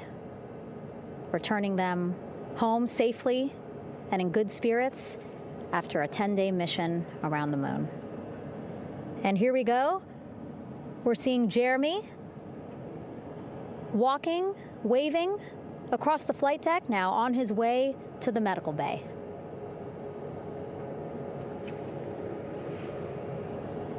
It's a short walk, less than a minute. Again, that's why the recovery team decided to use helicopters to get them on the flight deck for that short walk to medical bay. And now on the flight deck, we see the chief of the astronaut office, Scott Tingle. Rick Schuring switching places. He's going over to the other helicopter. Big hugs from Victor, Christina to Scott. Again, a gorgeous sunset setting the stage for this recovery tonight.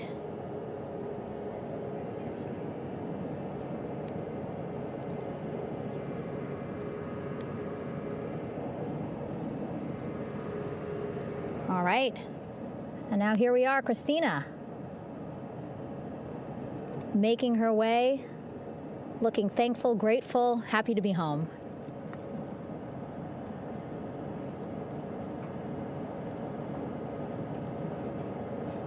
You can see she's looking up. Again, lots of people, just a few levels up off the flight deck, welcoming her home.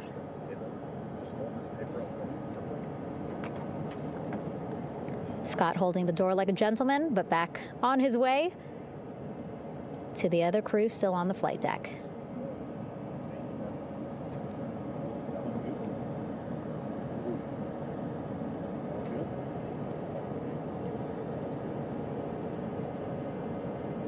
So still on the flight deck, Victor Glover and Reed Weissman. It looks like Victor will be the next one headed to medical bay. More hugs, more hugs. He's a hugger.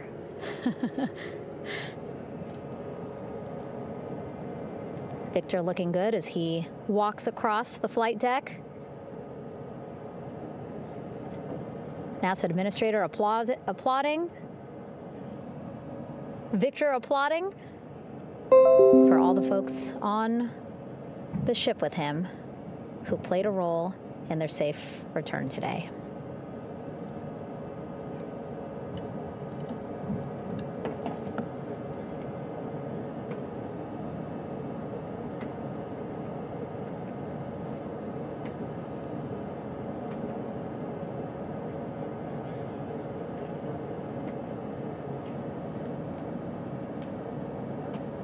And finally, just one Artemis II crew member left on the flight deck, Commander Reed Weissman.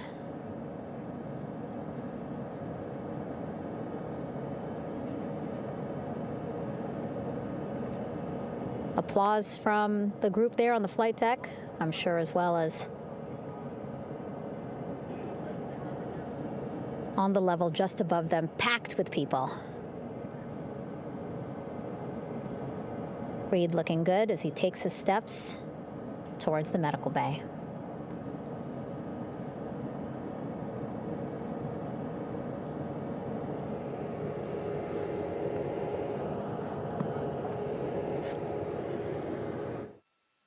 See our 4 Artemis II crew members back on the ship.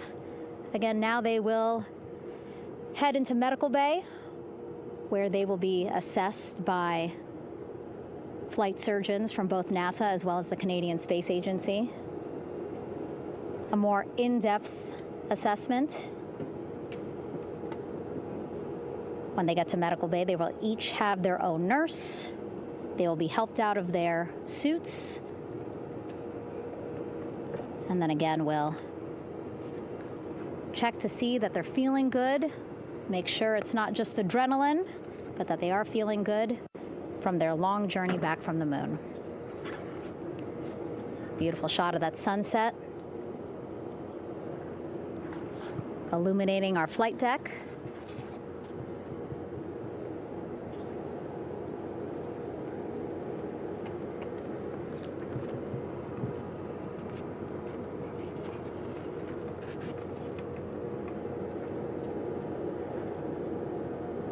All right, and now with our astronauts safely on board, I want to welcome on Artemis Recovery Director Lily Villarreal. Lily, I don't know how you must be feeling right now. Ecstatic? I'm relieved? so ecstatic, relieved. Of course, we still have to bring the capsule into the well deck of the ship, but this is a major milestone to have the crew here on the ship and in Medbay. You know, our team has been preparing and working really hard, and I'm just so proud of them all. Everything went very well, just as planned. Our teammates in Houston, the flight control team was just amazing. We were able to have great conversations and communications about everything. And I don't know what else to say. I'm just so ecstatic.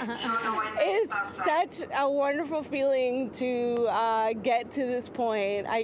Again, we still have to get the capsule, but this is huge for all of us in landing recovery. And I couldn't do this without my team, and of course the full support of the U.S. military.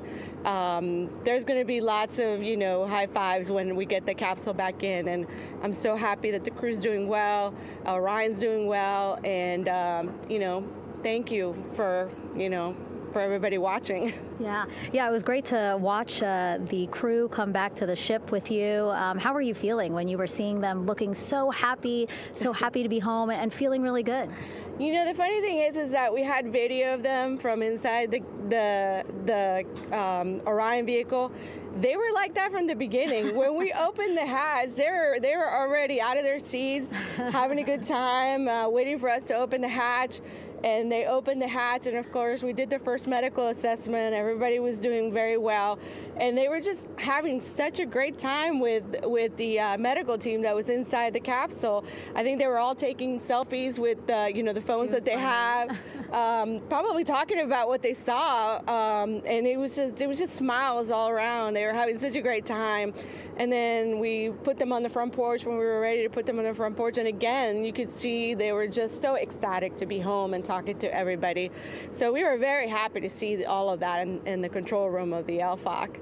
How remarkable is that? Again, if we think about their journey, the 695,000-mile journey around the moon and back, coming back at 30 times faster than the speed of sound. I mean, how remarkable is that they are in such good spirits? I mean, this is an amazing crew. I think you guys have seen it for the past 10 days. They're wonderful people, and we're so happy that they brought us along on that ride.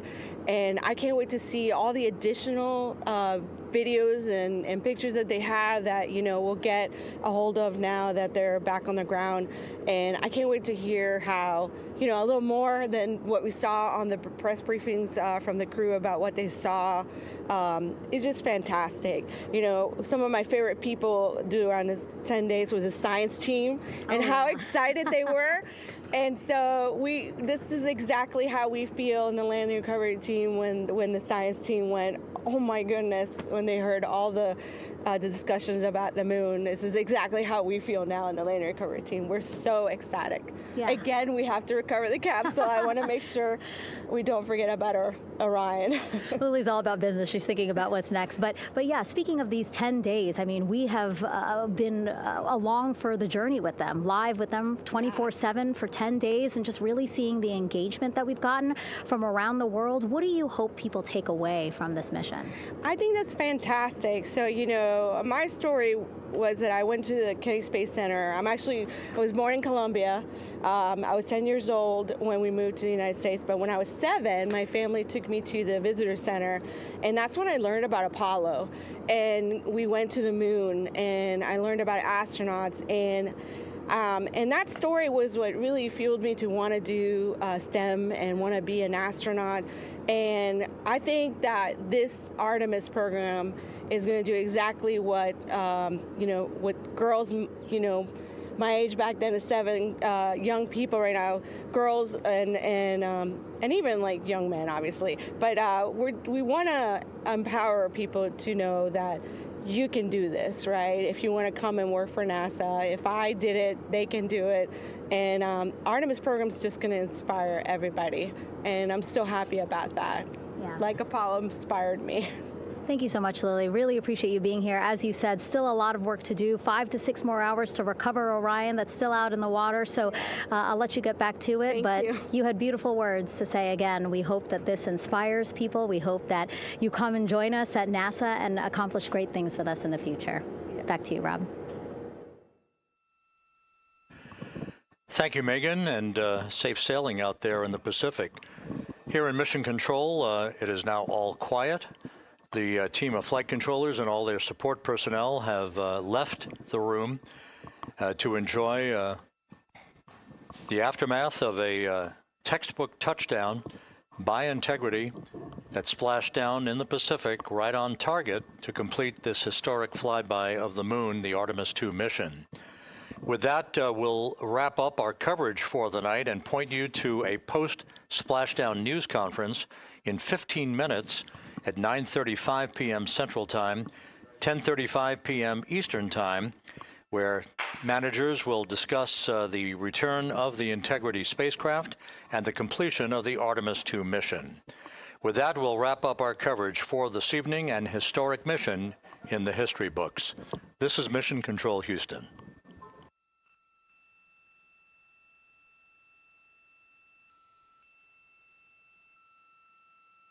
Main chute deploy.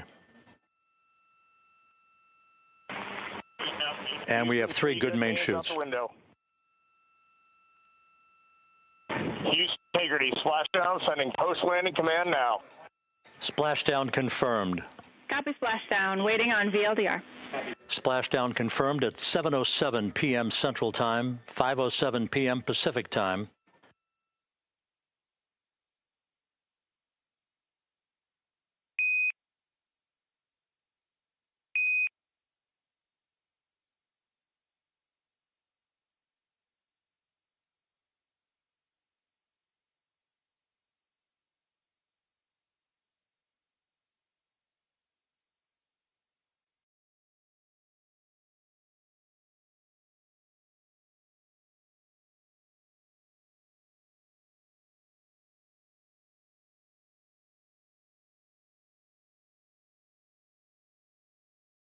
Entry interface. Integrity Houston, confirm a good burn, and prop post-burn reconfiguration is complete.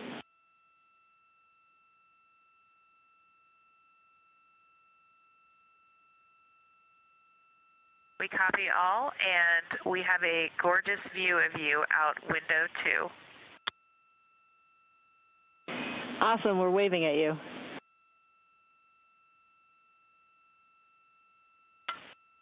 We are too.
On December 19th, 1972, at 2:25 p.m. Eastern Standard Time, the Command Module America splashed down to the Pacific with Gene Cernan, Ron Evans, and Jack Schmitt aboard as the Apollo 17 mission came to an end along with humanity's first series of expeditions to the moon. Today, at this hour, 4 astronauts are barreling home for a splashdown in the Pacific to complete a mission of more than 694,000 miles to fly around the moon, setting the stage for future expeditions with a splashdown of the Pacific off the coast of San Diego. Good day from the Artemis Flight Control Room, known as the White Flight Control Room at Mission Control here at the Johnson Space Center at Houston, as we begin our coverage of Entry Day for the Integrity astronauts, Commander Reed Wiseman, pilot Victor Glover, and mission specialists Christina Cook and Jeremy Hansen of the Canadian Space Agency. The crew at this hour still asleep. They're scheduled to wake up in about an hour or so at 10:35 a.m. Central Time to begin their final hours on orbit. As you can see from this computer-generated graphic based on real-time telemetry, we are currently just 67,000 miles from the Earth. We have passed that halfway mark last night between the Earth and the Moon, and 186,000 miles from the Moon as we close in on the planet Earth. This view from a solar array wing camera on the Integrity spacecraft showing the Earth. It will grow larger and larger in the field of view as we continue to move throughout the day. Let's talk about a few highlights that lie ahead for Integrity's astronauts. As we mentioned, we will have a shift handover here in Mission Control in an hour, in which the entry team will come on, led by Flight Director Rick Henfling. The Orbit 3 team has been on console throughout the overnight hours, presiding over any minor tweaks to the final hours of the flight plan for Integrity's astronauts. The first big event on the day and on the road home for the astronauts today will be the Return Trajectory Correction 3 burn, the RTC 3 burn. One final opportunity to tweak and fine-tune the path of Integrity toward the entry corridor over the Pacific Ocean, and to put Integrity in the right orientation and the angle of attack to minimize any excessive heating on its heat shield as the astronauts come in to the Earth's atmosphere at some 24,000 miles an hour. That RTC-3 burn is scheduled for 1:53 p.m. Central Time this afternoon. It is forecast by Flight Dynamics to be an 8-second burn that will change the velocity of Integrity by 4.2 feet per second. The crew will be configuring final items in the crew cabin, an opportunity to have a bit of final stowage before they move into their entry checklist, which will include suiting up in their launch and entry suits. Those are the Orion crew survival suits, the OX suits by its acronym. Later this afternoon at 5:30 p.m. Central Time, 6:30 p.m. Eastern Time, we will have NASA Plus coverage join as a simulcast to our 24/7 YouTube coverage that we have been providing ever since launch day back on April 1st. NASA Plus coverage again will begin at 5:30 p.m. Central Time, 6:30 p.m. Eastern Time. At 6:15 p.m. Central Time, Integrity will do a handover in its communications link from the Deep Space Network to the Tracking and Data Relay satellite system. And at 6:33 p.m. Central Time, the first major milestone will be the separation of the crew module from the European service module. Some 4 minutes later, the crew module will conduct a raise burn, about 19 seconds. We'll see how Flight Dynamics refines that as we get there. Think of it as you sitting in a recliner and tilting back up to a more reclining position. This burn is designed to elevate the aft end of the spacecraft ever so slightly by just a couple of degrees, and that will refine the angle of attack for Integrity as it moves into the Earth's atmosphere and entry interface. That entry interface point at 400,000 feet above the surface of the Earth will be scheduled at 6:53 and 30 seconds p.m. Central Time. The peak heating on the spacecraft and the peak velocity on Integrity and its astronauts will come at about 6:54 p.m. when the vehicle will be traveling 23,839 feet per second. That's Mach 32. We will call out the actual numbers of velocity, the Mach numbers, the altitude, the rate of descent in real time as we get telemetry back from Integrity at that point in time. But this is the prediction by Flight Dynamics that our peak velocity will be about 23,839 feet per second, which equates to Mach 32 as Integrity moves into the region of the Earth's atmosphere. We are expecting all of that to happen shortly after a blackout period that will begin at 6:53 and 55 seconds p.m. Central Time. The blackout period to last about 6 minutes in duration. This is at the point in which the heat buildup, the ionization of heat being repelled by the heat shield, will be such that it creates a plasma wake around the vehicle, preventing any communications or data from being received here in Mission Control. So we won't be hearing from the crew for about a 6-minute period. We'll be counting down from that point for you until the time that we reacquire communications with the crew The end of the blackout scheduled just a few seconds before 7 p.m. Central Time. From that point on, we're just 7 minutes from touchdown, initiating a series of roll reversals to bleed off excess energy. Those are computer commanded to roll the vehicle to the left and then gently back to the right, essentially bleeding off excess speed right before the forward bay cover is pulled out by a series of 3 parachutes and then jettisoned. That starts the parachute deployment sequence, 11 parachutes in all, culminating with the deployment of 3 main parachutes. The main chute deploy scheduled at 7:04 and 44 seconds p.m. Central Time, just about 2.5 minutes before splashdown in the Pacific. Splashdown is currently scheduled at 7:07 and 6 seconds p.m. Central Time, 8:07 and 6 seconds p.m. Eastern Time. That will be 5:07 p.m. out in the Pacific, 2.5 hours before sunset. The recovery ship, the John P. Murtha, is on station and will be deploying Navy helicopters, divers, a Navy flight surgeon, other recovery personnel, whose first task will be to erect a large raft alongside of the hatch to integrity. That's called the front porch. Once we have determined that the vehicle is in a safe configuration, and the vehicle will have been powered down just 15 minutes after splashdown. So it will take a few minutes, probably 45 minutes to an hour, to extract the crew and get them on that front porch so they can be harnessed and hoisted onto a pair of Navy helicopters hovering overhead in a sequential fashion, an alternating fashion as well, so that the crew can be flown back a short distance to the deck of the John P. Murtha and then brought into medical bay for comprehensive medical exams and to stay on board the ship for an unprescribed period of time at this point. That will be dependent on their condition post-splashdown. So that's a snapshot as to where we're headed for the rest of the day. We'll carry every minute. We have coverage also on the ship, on the USS John P. Murtha. My colleague Megan Cruz, who is on the ship, she'll be providing reports once we begin our NASA Plus coverage later this afternoon. For the moment, everything is in great shape on board integrity. No vehicle issues being worked whatsoever. The crew to be awakened just over an hour from now to begin their final hours in space as integrity sets its sights on the planet Earth and a splashdown in the Pacific at 7:07 p.m. Central Time tonight. For now, this is Mission Control Houston.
feet, traveling about 34,882 feet per second. Range to splashdown at that point will be 1,701 nautical miles.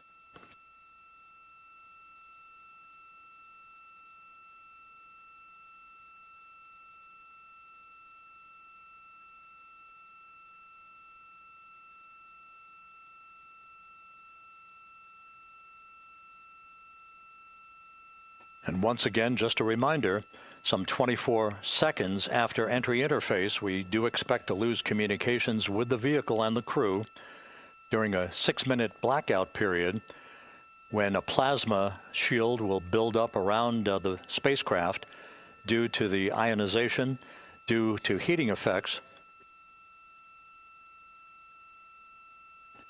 And Flight Dynamics has just confirmed we will have a blackout period of exactly 6 minutes in duration. And once again, that's due to the fact that a plasma buildup around the vehicle will prevent communications and data, so we will not be able to talk to the crew members at that time, nor will we receive data here in the flight control room. Houston, everything is looking good on board. Just confirm no pre-EI downloads. Houston concurs. That blackout period to begin at 6:53 and 54 seconds p.m. Central Time, and again will last about 6 minutes in duration.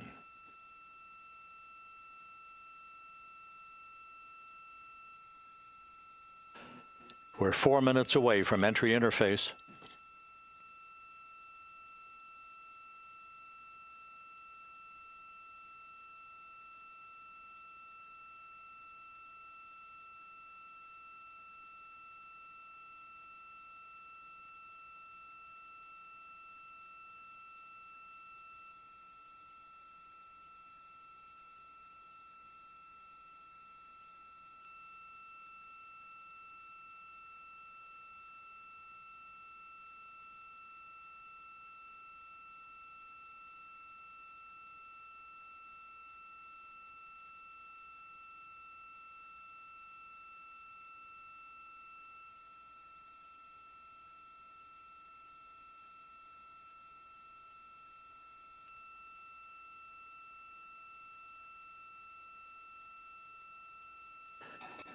This view from Integrity as it crosses from southwest to northeast across the Pacific Ocean, 3 minutes from entry interface.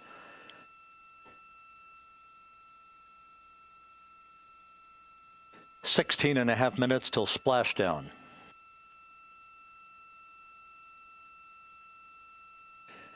The USS John P. Murtha and the recovery team is on station and in position, as are the airborne imagery assets that we hope to receive imagery from as Artemis enters the Earth's atmosphere and through parachute deployment.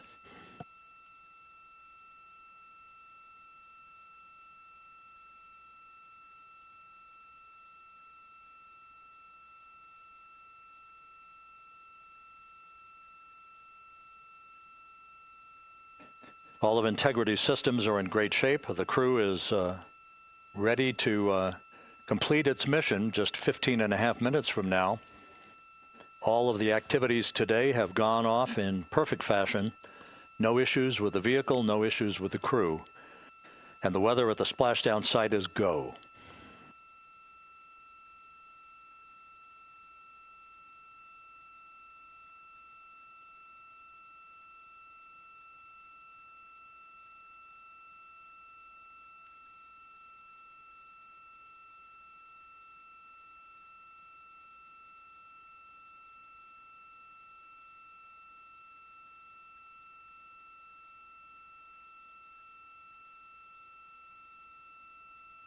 Coming up on 1 minute until entry interface.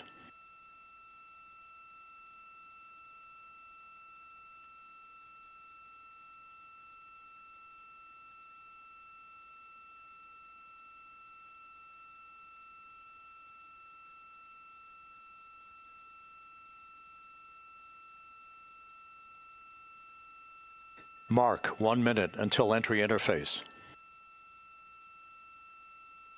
1 minute, 20 seconds until the expected start of our 6-minute blackout. Integrity, 1 minute to a 6-minute blackout. Integrity.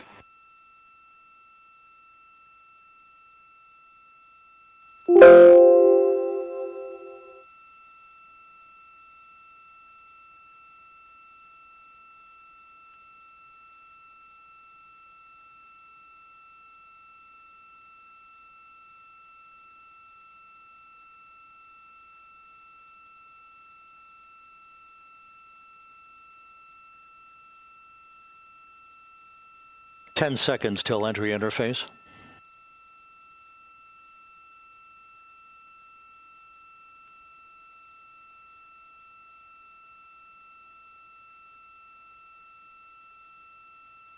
And we have crossed the threshold, now entering the Earth's atmosphere.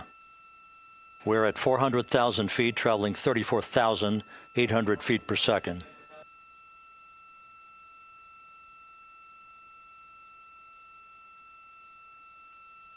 Time to splash down, 13 minutes, 10 seconds.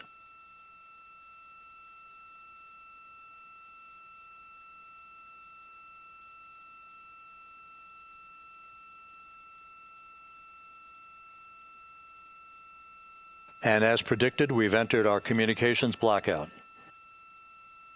This will be a 6-minute blackout period. No voice, no data from the crew. Landing and support officer reports the small boats are en route to the splashdown target zone.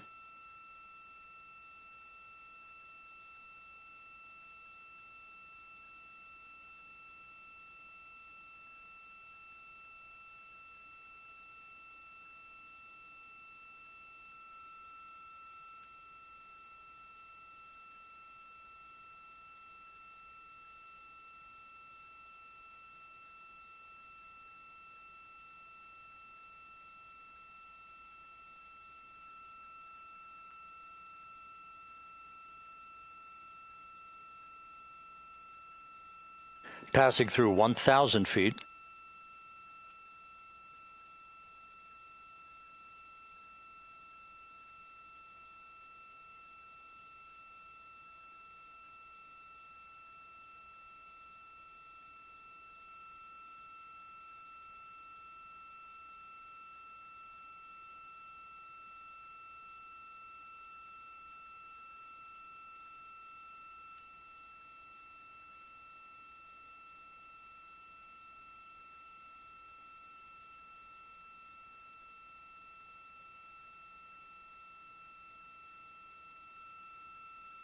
Houston Integrity, splashdown, sending post-landing command now.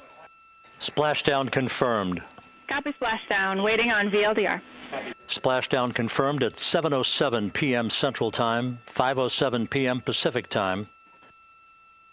From the pages of Jules Verne to a modern-day mission to the moon, a new chapter of the exploration of our celestial neighbor is complete. Integrity's astronauts, back on Earth.